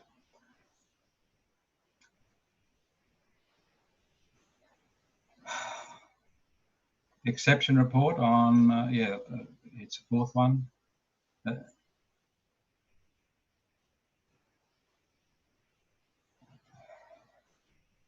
Sorry to keep everyone waiting, but I'd just like to ask the question to find out, because as the Mayor said, if you don't ask, you won't know. I appreciate her comments in the media release. The question, please, Councillor. Yes, I'm asking a question, Madam Mayor, but I've got to wait for the iPad to bring it up. And it's now done that. On page 3, operational plan, draft discussion paper ready for consultation by June 2, 2021. The scoping is underway for the strategy. It's in the comment. Action plan to commence in the next quarter. What does scoping look like? Because it says it's not started. If there's scoping underway, is it not already started? Yeah, through you, Madam Mayor, it's just pulling the steps together that will inform that performance measure. So once we actually start commencing those steps, we'll show it as obviously commenced. So what does scoping look like, please? It's pulling the steps together that inform that performance measure or action that's listed. So there has been a meeting already to pick up. Thank you, Councillor. Next question. My question was, has there been a meeting about scoping? Yes.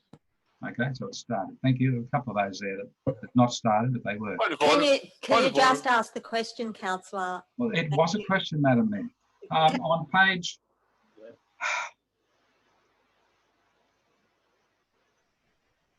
I understand this next question. It's on page 4, and of course we've been affected by Can it. you just ask the question, please, Councillor? I am asking a question, Madam Mayor. I'm putting it in focus so people can find it. On page 4 at the top, it's got the comment, food inspection program delayed commencement in line with Public Health Authority, focus on COVID-19 safety plan compliance.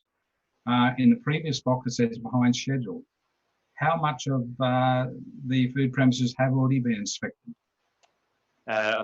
Through you, Madam Mayor, my understanding, I think we're commencing those or have recently commenced those. We're not of too much concern in terms of getting through those inspections this year, is my understanding. But yeah, due to COVID, our focus has been elsewhere in relation to that program. Right, thank you. On the same page, in the second and the third last comments, develop a cultural project in partnership with the Aboriginal community, and it says not started and resourcing issues delaying commencement. Is the resourcing allocating staff or finding the money?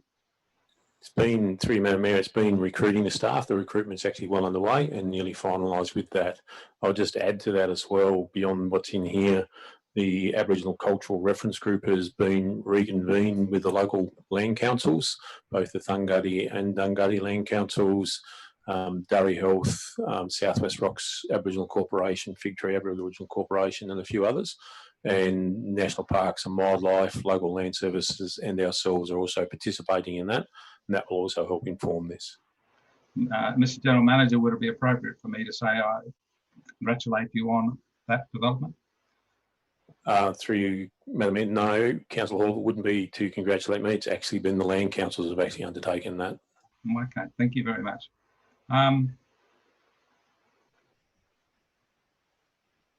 Question on our connections on page 5 at the bottom. It's a purple section, and it's talking about pursue funding opportunities for development of South West Rocks Library and Community Centre. Appropriate funding applications submitted, and it says not started. I would believe that there has been some commencement on pricing and so forth, wouldn't there have been? Yep. Through you, Madam Mayor, this report was written based on the 30th of September. Since then, those activities have occurred. Okay, thank you. Things are developing there. Thank you very much, Mr. General Manager, on that. That's good news. On the performance measure on the operational plan on page 6, it's got the second row, maintenance, new builds and upgrades undertaken by 30th of June 2021. It's not started. And it says RFS budget has not been provided to date. Does that mean that Council's voting on the budget, state budget tonight before we can do anything with this? Through Madam Mayor, as Mr. Ison pointed out in his speech today, that the state budget hasn't been delivered, nor has their budget, so we have nothing to base any actions on until that budget's provided. All right, thank you. So hopefully we'll find that out soon. And finally on that page, engage with community regarding a name change for the Kempsey local government area. And it's not mentioned in our community engagement strategy, and I think it should be. But is there any push polling being undertaken by any council staff for a particular name? No. That's great news, thank you. And on page 7, the top of the page, the GIPA annual report submitted to Information and Privacy Commissioner no later than 31st of October. Which October? Is it this year or last year or next year? Because it doesn't say what year. Through you, Madam Mayor, this is an annual thing and it forms part of the annual report. So if it should have been done by the 31st of October, just gone, and it's not started, is there a problem? As previously pointed out to you, Councillor Horville, this report is dated from the 30th of September. It is for the first quarter of the year. It ends on the 30th of September. That's what it relates to. Okay, it still doesn't explain what year it's not there. Thank you, Mr. General Manager. It does, Councillor Horville. This, between the 1st of October and the 31st of October, Council can carry out actions. This report is to the 30th of September only. The actions up till then, this action from the 1st of October still had time to be acted on. Oh, of course. Okay, you explained that really well. So that not started is not relevant. It's what's happened since. Councillor Horville, next question. I'm just expressing my appreciation, Mr. General Manager, Madam Mayor. No comment. Next question, please.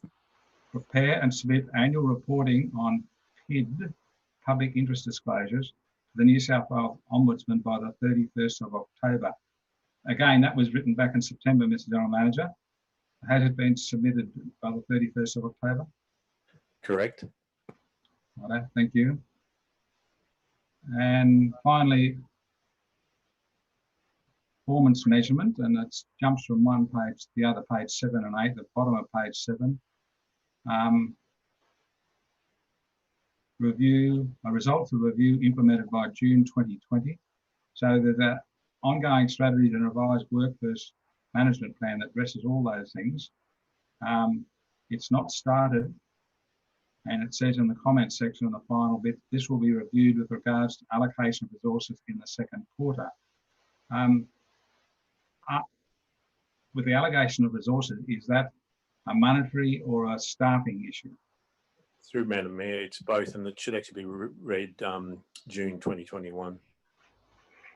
Oh, okay, thank you. I missed that. Thank you. And Coming back to the next document, if I may. The action register on page, this fifth one.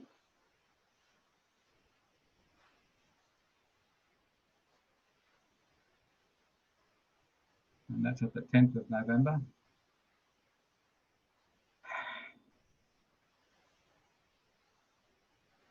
Again, it might be just an issue with on page 50.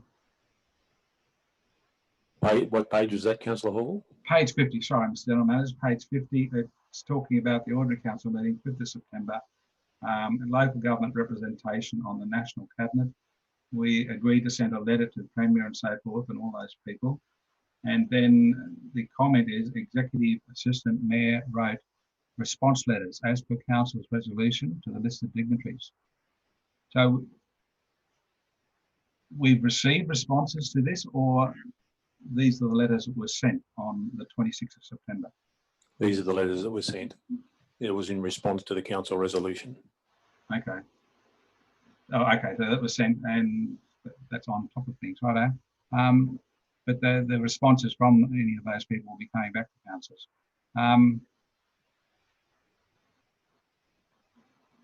On page, I'm sorry to jump about because of my iPad's doing wonderful things here. Page 6, it's listed at the top. Please action as per council resolution. Closure of council roads at West Kempsey and Nulla. Should the resolution be there instead of please action as per council resolution? Yes, that would be correct. Okay. Just a small criticism of this, very hard to refer to these. Could we have in the future the actual resolution number that is attached to each resolution? Because at the moment they aren't, or that 13.10, I'm not too sure. Through you, Madam Mayor, this is standard formatting, and given the limited resources we have to reproduce this 60-page document at this stage, it would not be a priority for us to put those numbers on. Okay, well, I am working towards, Mr. General Manager, withdrawing some of them. I don't think they're completed. On page 11, talk about community consultation, Point Plummer Road at the bottom. I asked a question about this because on the 24th of January it wrote, a local character statement for Crescent Head will incorporate Point Plummer. We now know that the local character statement is separate for Crescent Head and for Point Plummer. So how come that 24th of January decision was changed? Yeah, through you, Madam Mayor, this obviously document was under development through the course of the year, and the consultation referred to in the resolution of council has obviously been undertaken through the exhibition of the document and some prior steps that were undertaken through the development of a discussion paper and other opportunities that the staff obviously used, but ultimately it's had its own character statement within that document. Righto. On page 16, if I may ask, and I reckon it'd be a challenge to council, but point 5 of the motion says the council champions the legislation across the Shire for the provision of assistance animals.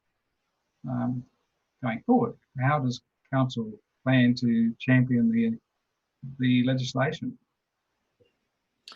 Through you, Madam Mayor, it may be something we pick up through our social media, but again, given limited resources, this would not have a high priority. Right, thank you.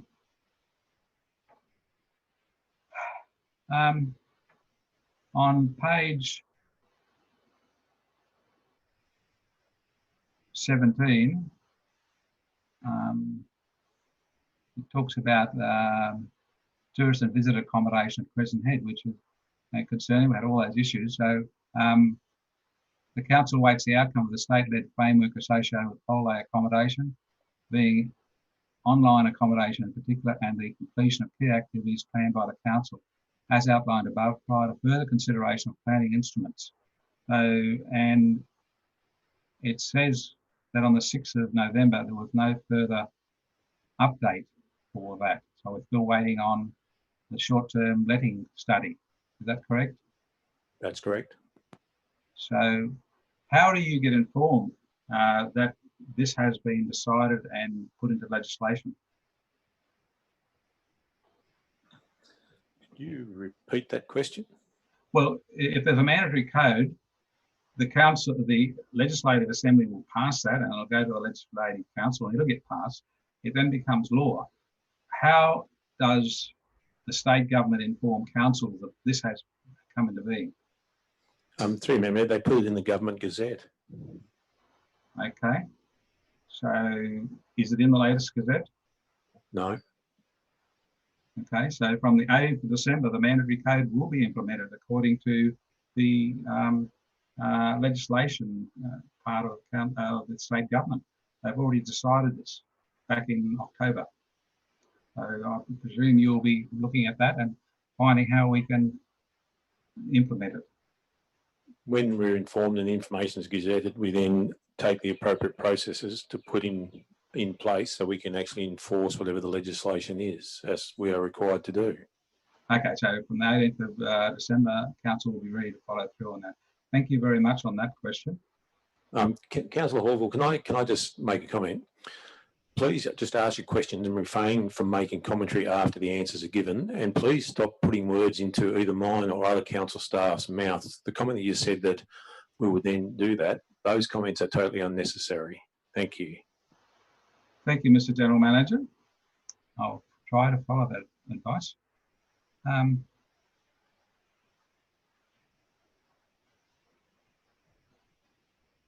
On page 22,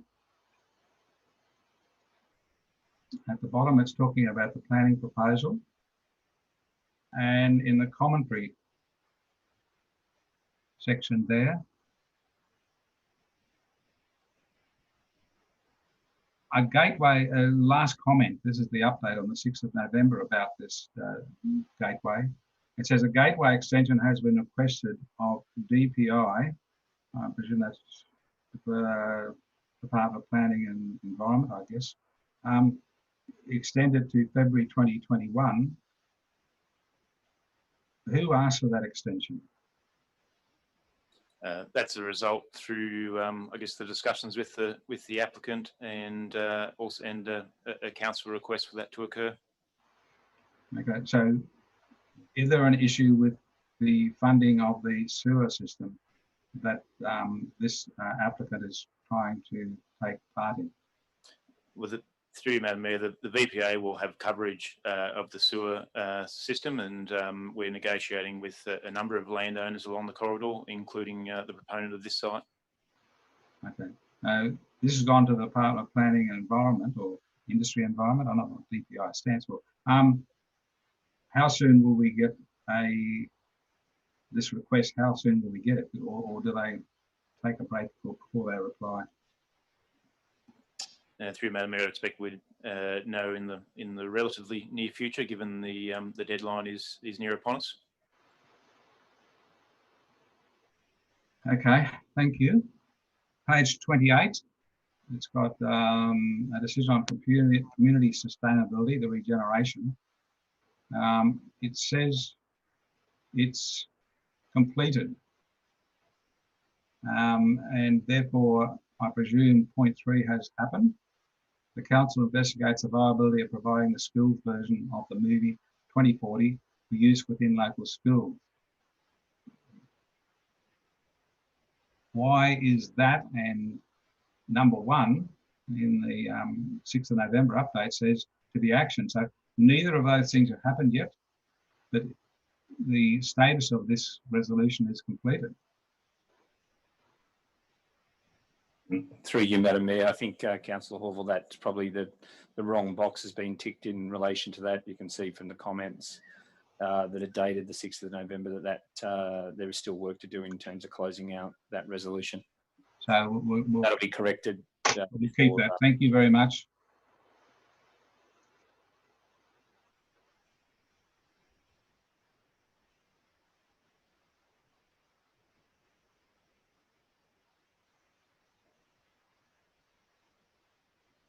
On page 41, at the bottom, it talks about the postponement of local government elections. Again, it says completed. But in the first point, it says that council defer the report on the proposed name change currently due to be reported to the council by June 2020, that the matter instead be considered at the May Council's workshop regarding the 2020-21 operational plan. That was not considered at that workshop. So how can we consider that this resolution has been completed? Through Madam Mayor, the item is actually now in the adopted OP of council. So this particular part of the resolution is actually completed. It's now an item in the existing OP. But Mr. General Manager, I'm asking why wasn't it conducted as requested in the resolution? You have been provided with the answer, Councillor Hall. So it wasn't done. Councillor Hall, you have been provided with the answer. Move on to your next question. So the last Next question, please. I am on page 42, Madam Mayor.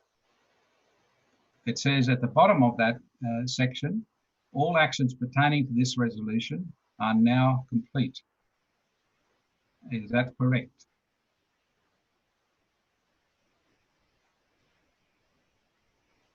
I believe so. So we held the workshop. Okay. Councillor Hall, I'll just go back to my comment previously. Could you please refrain from making comment after you're being provided with an answer? As a councillor, your job is to ask questions. Our job as staff is to provide answers.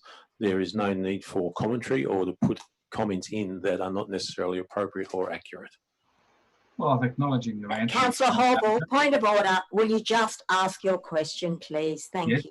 Madam Mayor, and I was showing respect to the General Manager, Madam Mayor, in accepting his... I'm sorry, Councillor, that is again commentary. Can you just please ask your question? On page 44 at the bottom, it's about the New South Wales Local Roads Conference communique.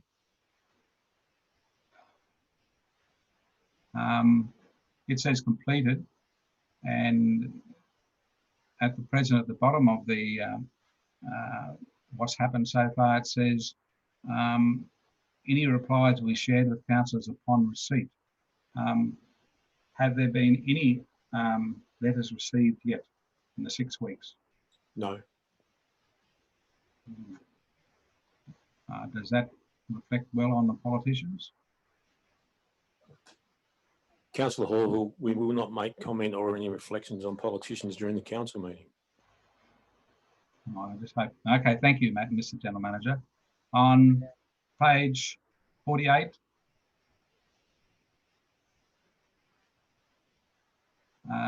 it's Kempsey Airport successful funding application under the Regional Airports Program.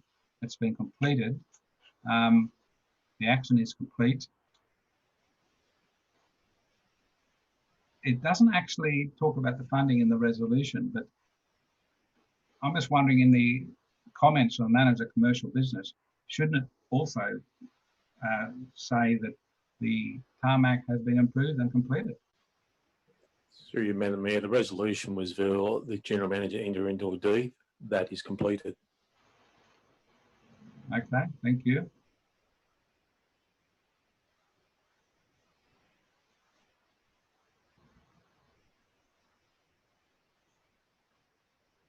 And we talked about page 50, so I'll go back to the next attachment, if I may. Madam Mayor, can I just jump in? I've got a couple of questions on this report as well.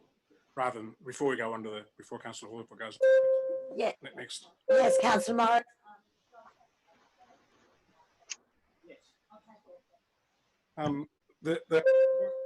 On page 52, we have got an item at the bottom of the page, Kempsey Regional Sales Business Plan. It's stated it's not commenced. I would request that that be changed to commenced, because if you read the comments, it's clearly has been commenced. On page 53, in relation to the KLEP for Crescent Head that we considered today. It's also down as not commenced. Considering that it was resolved today, I would suggest that that gets changed to completed, which means that it doesn't have to appear in the next quarterly report. So it takes a page out of the 60-page document. On page 54, there is one at the bottom of the page, a Mid-North Coast High Performance Centre evaluation. From what I can gather from that, it's down as not commenced, but I believe it was resolved and adopted at the last meeting. So I recommend that get changed to completed as well. And on page 60,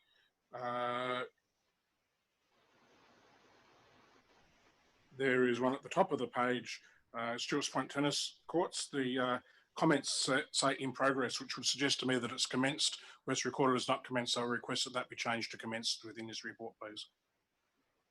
Thank you, Councillor. Need to formally move those as amendments.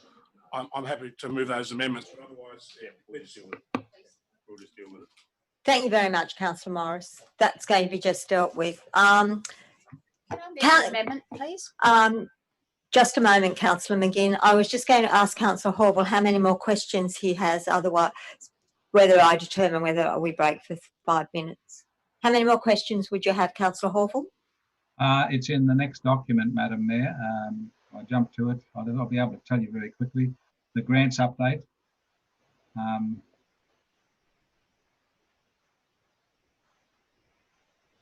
bringing it up. Sorry to delay you.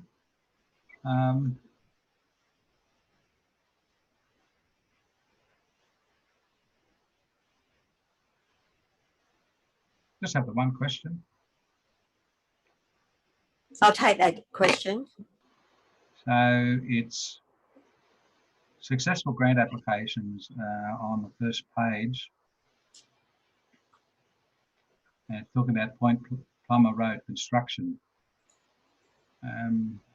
Already spoken last night, but it says at the top completion of works will be December this year. Could that be adjusted, please? Yes. Thank you. So it's somewhere in the next year or before the end of the financial year. So you have an amendment, Councillor? No, I'm just asking, will that be changed to a more appropriate date, Madam Mayor? No, that's okay, Councillor Horval. I have someone with their light on in the room, and it's Councillor McGinn. She has an amendment. I'd like to move an amendment to 9.4, if I may, and my amendment be 0.8. I'm sorry, I haven't sent it over to, I've only just formulated it. That the action register no longer be included in council agendas, but be emailed to councillors as part of the regular councillor updates. Do I have a seconder for that? Oh, I do. I have a lot of seconders. Okay, I'll take Councillor Shields. Thank you, Councillor Shields. You want to have that? Who moved this recommendation? Councillor Patterson, you're going to accept that into the... Certainly will. Thank you, Councillor. So that has been accepted into the motion. It's at 0.8. Yes. That the action register no longer be included in council agendas, but be emailed to councillors as part of the regular councillor updates. So that one that we get from Susan on a regular basis. Every quarter.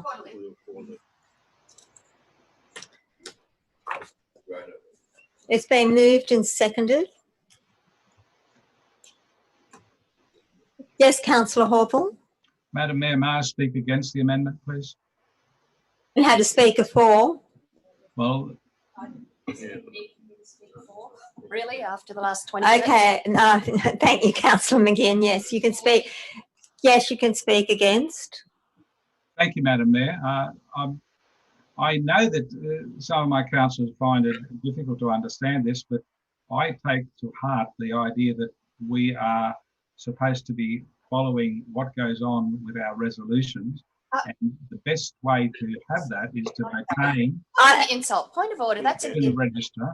Councillor McGinn has a point of order, Councillor Horval. Point of order. That's an insult, Councillor Horval. This has got nothing to do at all with councillors not being interested in the outcomes and the macerations of council. It's about being efficient with time so that we are making decisions. Actually, I'm going to uphold your point of order. I found it offensive and insulting as well. I don't know. I'm looking around the room. I think that's what most of the councillors accepted. So continue with your speaking against, councillor. Thank you, Madam Mayor, and I apologise to you and to any other councillor who found offence in what I said. I was talking about the idea that we, as councillors, are required to supervise as part of the Act. And I've said this before. And for us to supervise, we also should be able to show our community what we're looking at, where the council is with the action register. By not having the action register, it used to be called Matters Arising, the community who follow what council does, will not know how far we've gone along with each of the issues. And in fact, we're withdrawing information from our community. And to me, that is not being open and transparent. And this document does that. And it's available on the website for people to look at, and they can see things that they are concerned with, what the progress has been on implementing those resolutions that concern them. Now, by withdrawing it, they won't have that access anymore.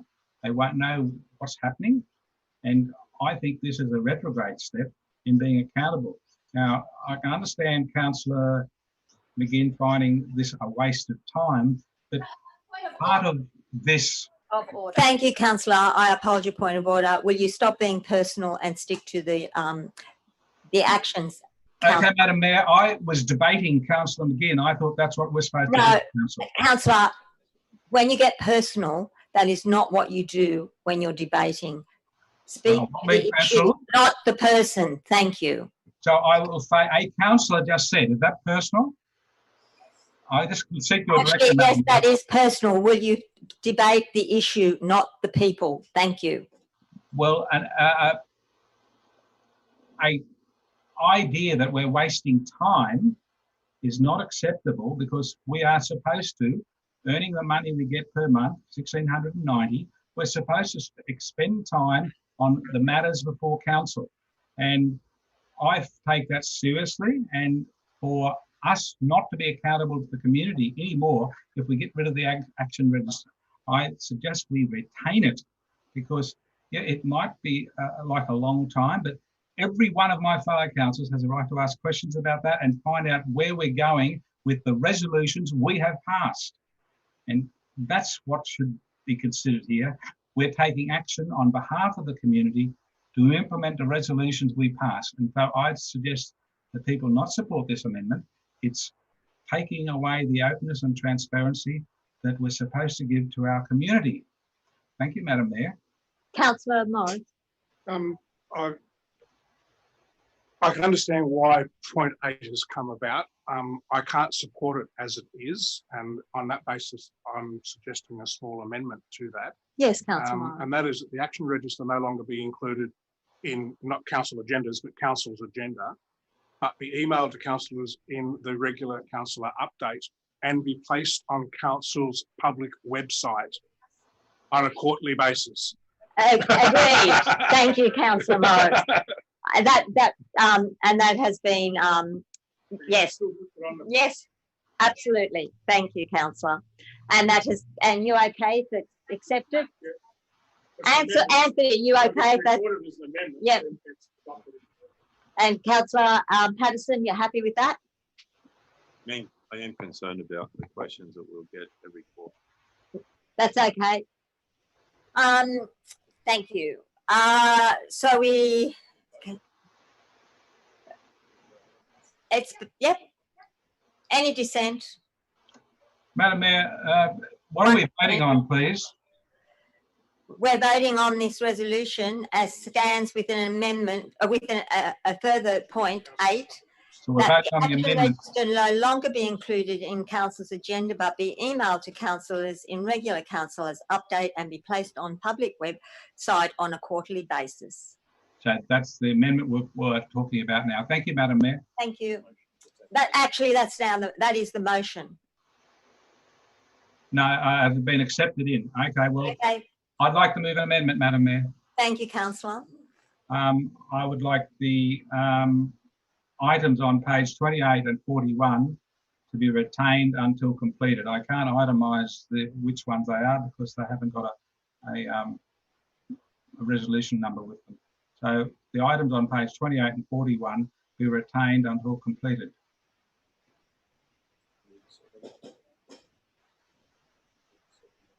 I need a seconder. Yeah. It's been seconded. There's hundreds of them.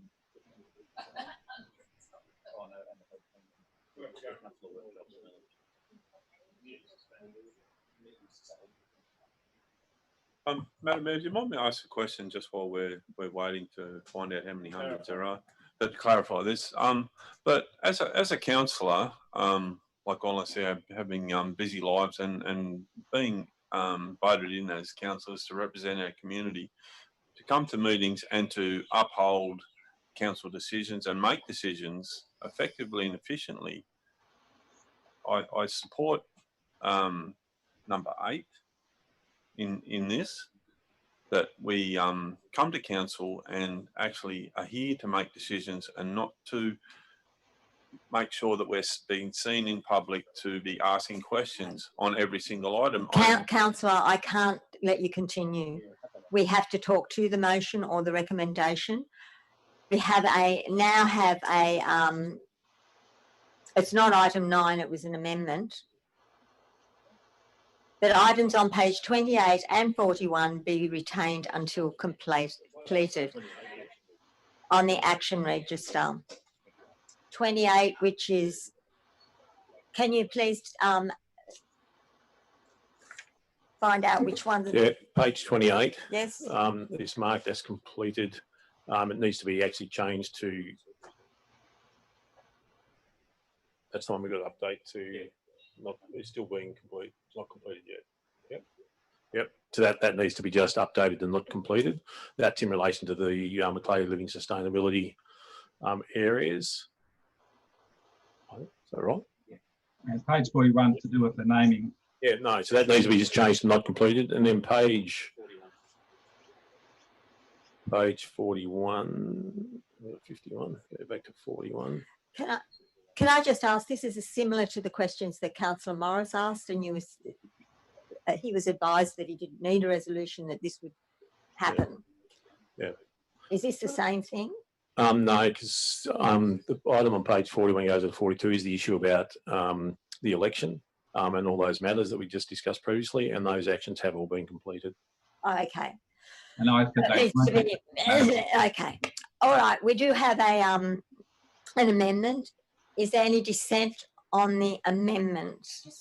I've just got a question. Yes. I thought the General Manager just said the items on page 41 have been completed. So why would they need to be retained? It's in Councillor Horville's view that they haven't been completed. Thank you, Madam Mayor. Any dissent? Okay, that amendment has been lost. Councillor Horville. Final question, Madam Mayor, on the project practical completion report document. So we voted on that, Councillor Horville? On the amendment, we're back to the original motion. Yeah, so I just want to question, if I may, Madam Mayor, on the practical completion report. Yes, Councillor. In the project practical completion report, there are 3 items that are reported on. Where's the decision which ones get reported on? As far as I could understand, they should be all the important ones. Like there's no report on Turner's Flat Bridge. Why it hasn't Turner's Flat We Bridge? only voted on the amendment. Yeah, through you, Madam Mayor, the response to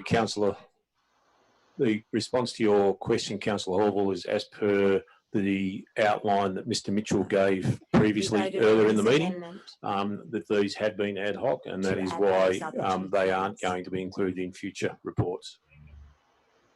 We're now back to the original motion. Madam Mayor, I'll move an amendment. With 8 included. Yes, amendment with 8 included. So we hadn't voted on the motion, Councillor. You understand? Madam Mayor.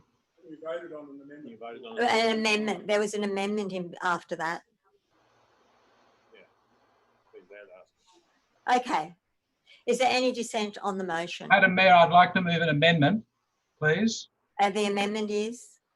Add to point 7. The project practical completion reports are noted and are to be continued to be presented in the quarterly report. Do I have a second now? A question, Madam seconded. Mayor, isn't that assumed? Because they do come every quarter. We've That's made it. a comment where actually our recommendation, as Mr Mitchell pointed out earlier, is we'll be actually pulling these out because the information is provided in other ways.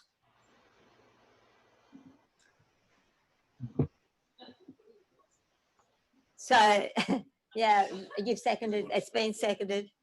So that the project completion reports are noted and I'll wait till it's up on the board and continue to be presented in the quarterly report. I'll speak So to that, I have, Madam Mayor. Yes, councillor. Yes, the practical project completion reports are very informative. We've only got 3 at the moment, but these are projects that council has undertaken in our Shire area that are great achievements. We should be celebrating them, and to celebrate them, we have these really great reports that show photographs of the event. It shows how efficient our staff are in completing it, and most of the time the numbers are very close in the budget to what is actually spent. The timing is showing that council staff are very efficient in getting their projects or these projects completed on time and within budget majority of time. So there are some things that can't be foreseeable. So I'm saying that by having it in the quarterly report, we're getting some very positive promotion of what council, executive and staff are doing. And I don't think we should hide that away by saying we don't need to do it anymore. I'm saying we should retain it and keep it there for the full time. Excuse me, sorry, for the future, so we can continue to present this very positive view to the community. Thank you, councillor. Do I have any speakers against the amendment? I'm going to take the advice of, I'm just going to briefly speak against it because I'm taking the advice of the staff. Any dissent on the amendment?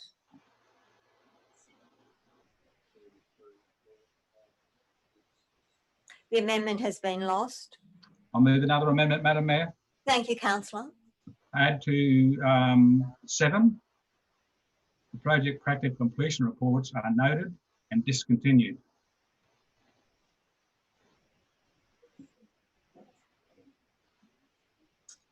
Thank you, councillor. Do I have a seconder? It's lapsed due to no seconder. We're back to the original motion. Any dissent on the original motion?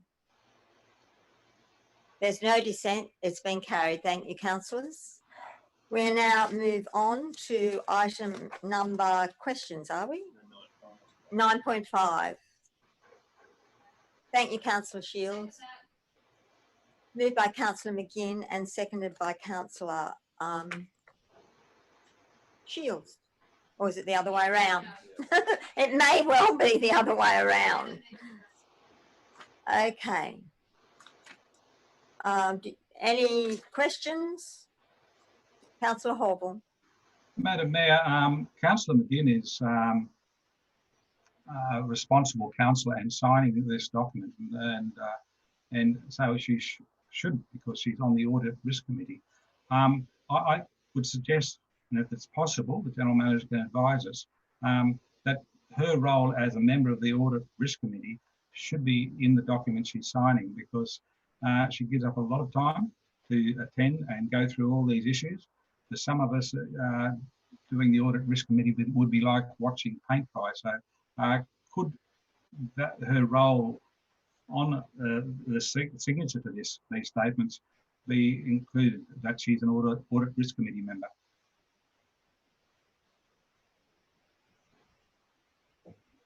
Through you, Madam Mayor, it's actually not required. We're not going to lose sleep either way, but at this stage it is as per the document. I will give you the right to reply, Councillor McGinn. As you said, you would like to, but keep it. Oh no, I just wanted to explain to Councillor Horval, thank you very much. And being on the Audit and Risk Committee is a somewhat onerous task in the sense that there's a lot of reading and preparation.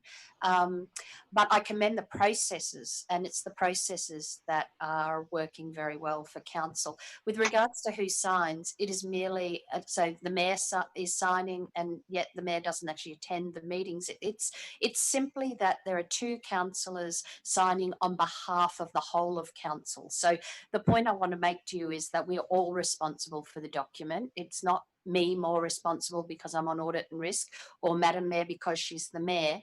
This is a document that's simply signed by us on behalf of all councillors as our financial results for the year. So there is no additional gongs to be handed out. Thank you, Councillor. Okay, any dissent? Yeah, Councillor Baxter, you have a question. Yeah, thank you, Chair. Just on the annual financial statements, page 82.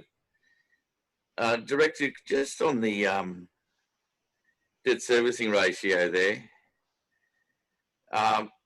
In 2018, the debt servicing ratio was at 4.35, and it's dropped. We're at a better position by the look of it, 3.7, page 82 or 81. Page 81 of the annual financial statement.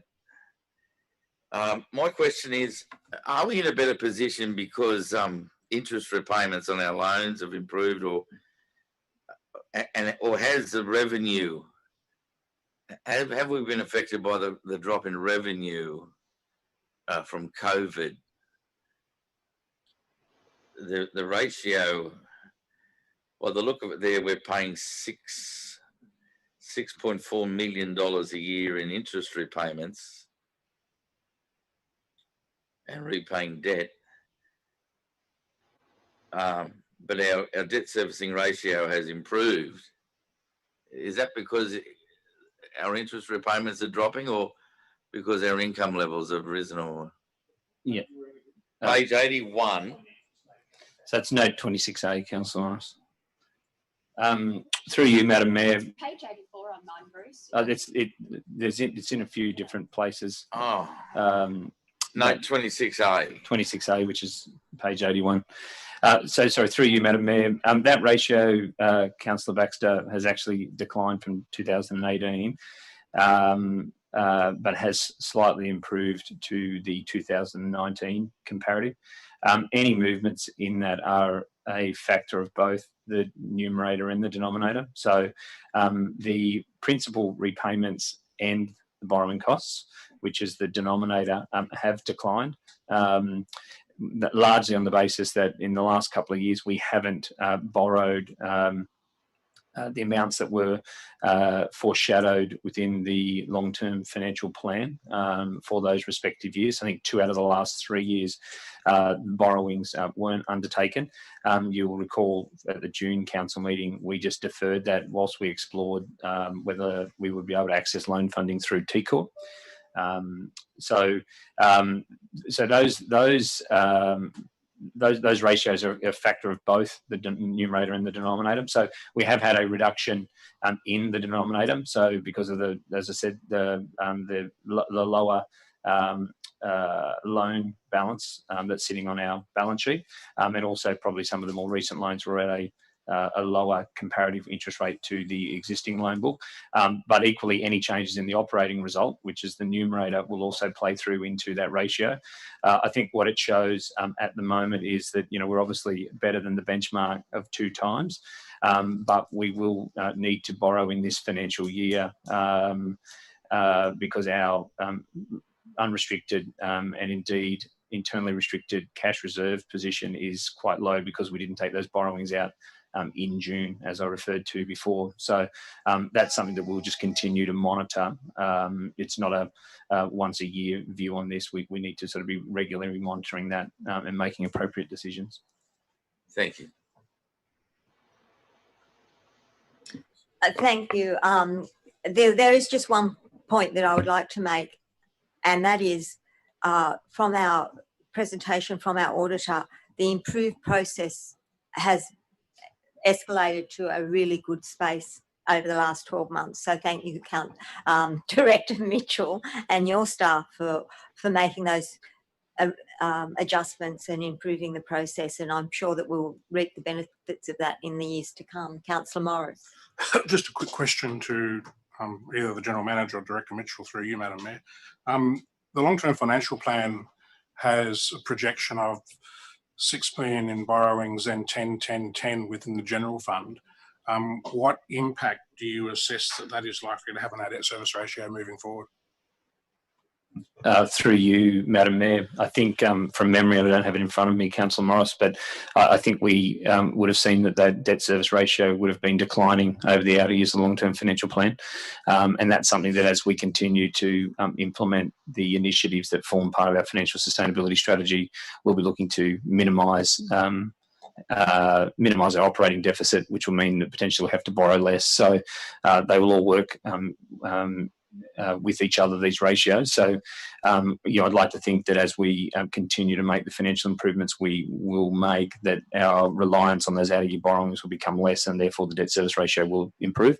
But that will be part of this exercise that we're just about to undertake in terms of developing the 2021-22 budget that'll come to Council in March next year. Thank you. Any dissent on the recommendation? It's been carried unanimously. Thank you, Councillor. We now move to item number, where are we? We're up to 10, are we? Questions. Councillor Baxter. Councillor Horval. Yes, Madam Mayor, I have some questions. I'm sending them in now.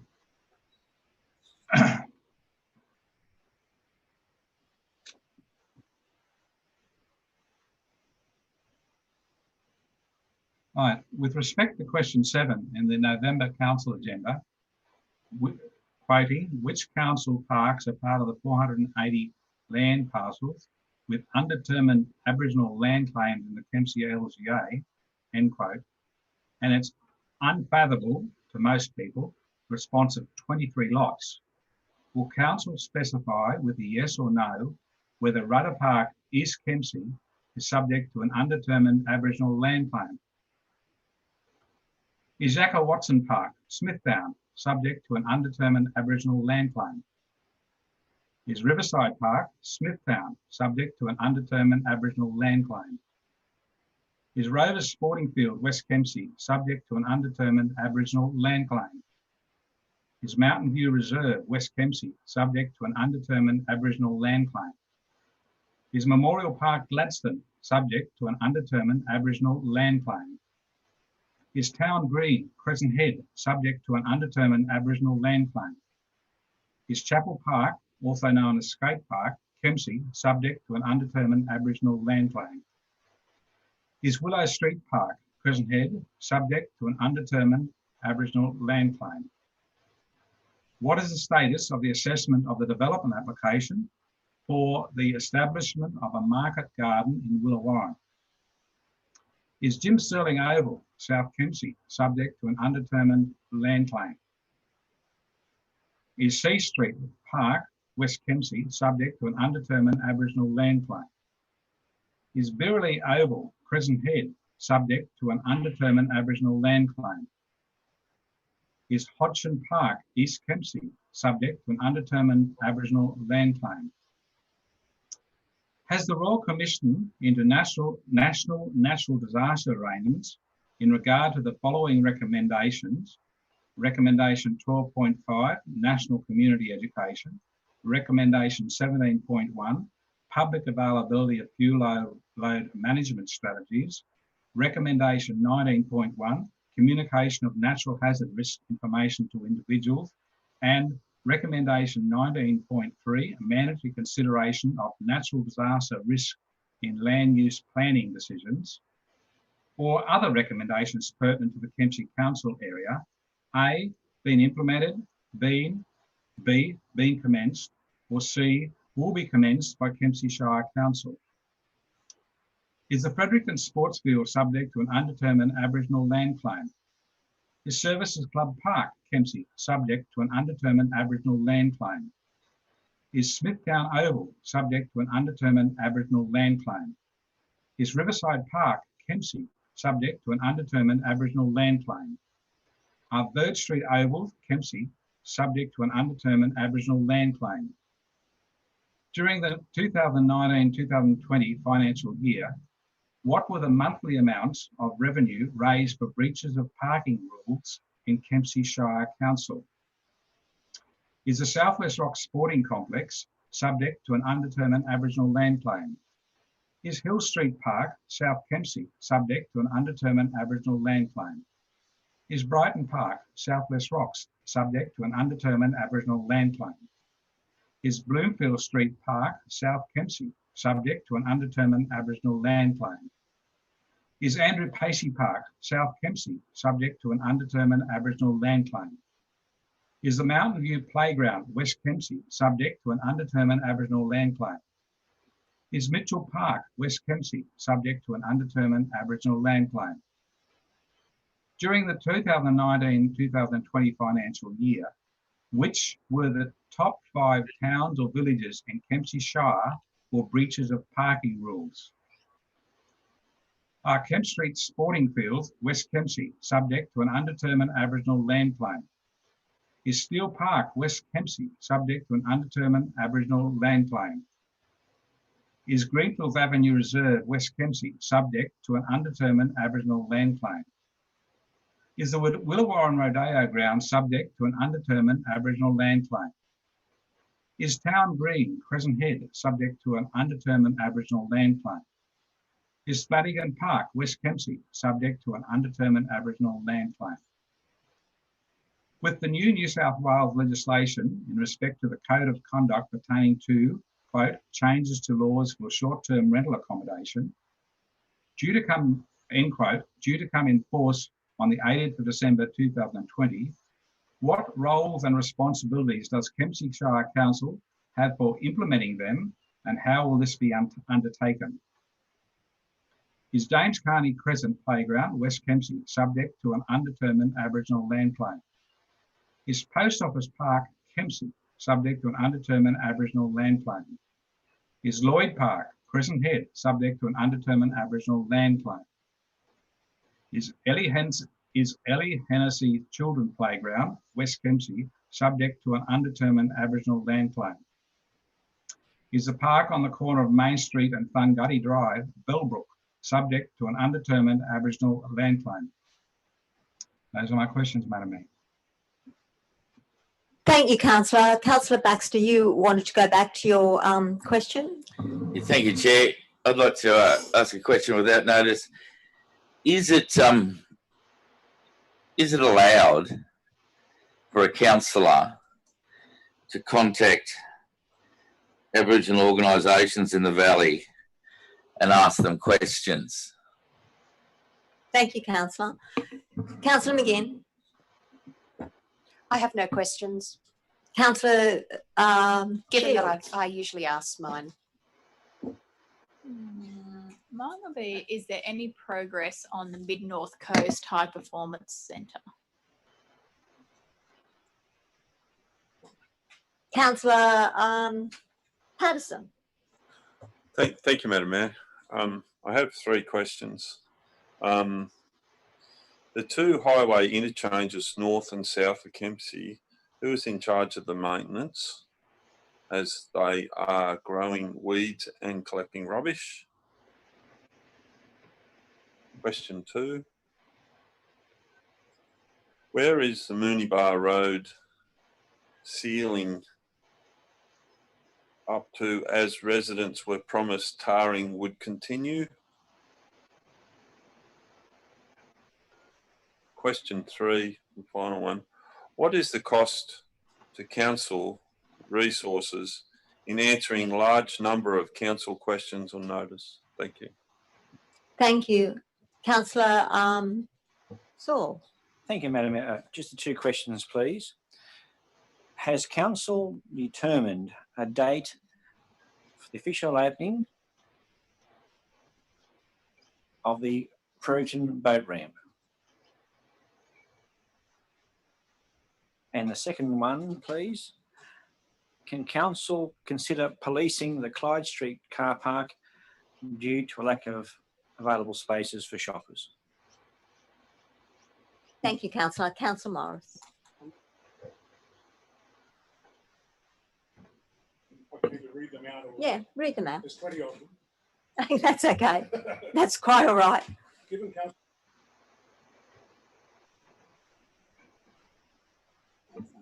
Sorry, Councillor, microphone. Given Council's response to a resident by email of the 26th of October 2020, which reads, "Thank you for your email. You will be pleased to know that Pipers Creek Road is a high priority for Council in terms of seeking funds to have sections sealed. Council currently has an application in for funding through the Safer Roads program. We have applied for the length from the end of Seal to Wirrang Drive. We expect to hear about the funding early in the new year. Why does this grant not appear in the grant's status summary attached to the quarterly report?" Question 2, what is the current status of the grant funding deed amendment for Stewart's Point Sewerage Scheme? Question 3, when is it anticipated that tenders will be called for the Stewart's Point Sewerage Scheme? Question 4, what is the proposed operating model for the proposed Macleay Valley Adventure Park? Have the financial considerations for the signage required due to the review of dog off-leash areas being presented to the executive leadership team for endorsement? Are funds available with the current OP, or will this need to be considered in future OPs? What is the anticipated annual operating expenditure for the Macleay Valley Adventure Park for the first 5 years of operation? Given that an extension has been requested of DPI, extended to February 2021, what progress has been made in relation to finalising the VPA for 600 Macleay Valley Way? What is the anticipated annual maintenance expenditure for the Macleay Valley Adventure Park for the first 5 years of operation? When is it anticipated that the Crescent Head Water Treatment Plant will commence construction? What is the anticipated annual depreciation for the Macleay Valley Adventure Park? Is the finalisation of the VPA at 600 Macleay Valley Way impacting the progress of the South Kempsey Pressure Sewerage Scheme? What is the anticipated annual operating income from the Macleay Valley Adventure Park for the first 5 years of operation?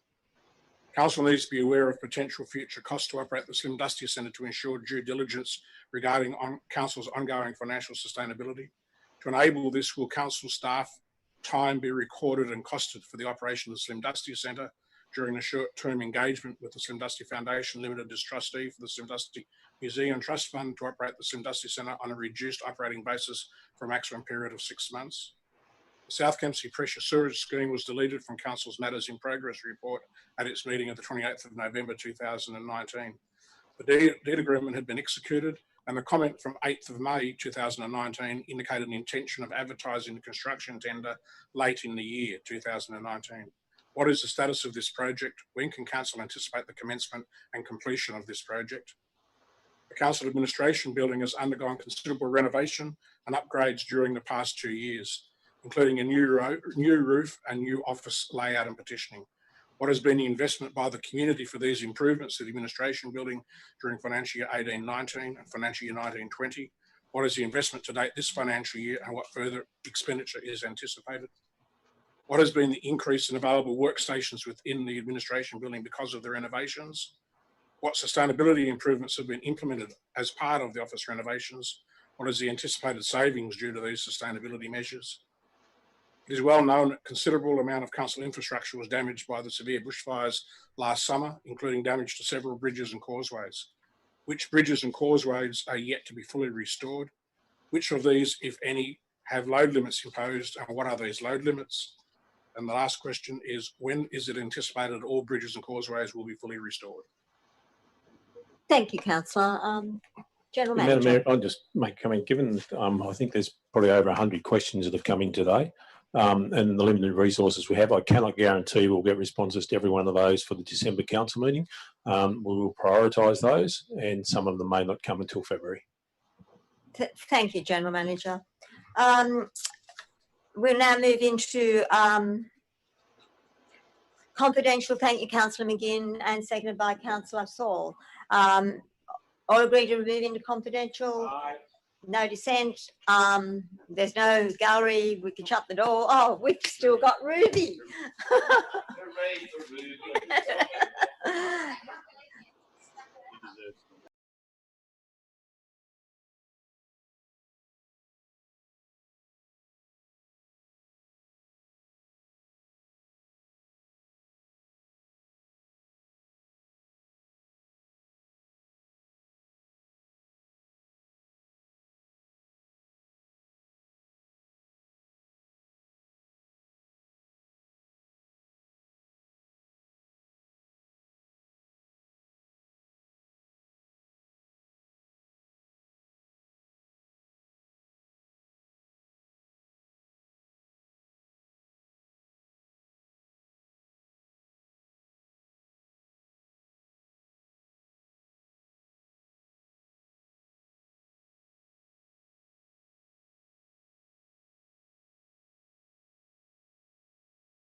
now.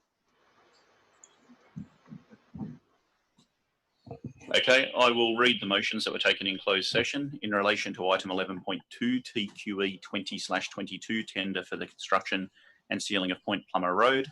Council resolved that Council accept the tender of Mid North Coast Contractors Proprietary Limited for the sealing of Point Plummer Road, Crescent Head, at a total cost of $3,110,750 GST exclusive, schedule of rates, in accordance with the tender documentation and the tenderer's submission. In relation to item 11.3, TQE 20/21, tender for underground power installation, Point Plummer Road, Council resolved that Council 1, accept the tender of Midstate Power Proprietary Limited for the installation of underground power at Point Plummer Road, Crescent Head, at a total cost of $398,400 GST exclusive, in accordance with the tender documentation and the tenderer's submission, and 2, allocate funds required to undertake these works at the December quarterly review as outlined within this report. Thank you. The meeting has now closed.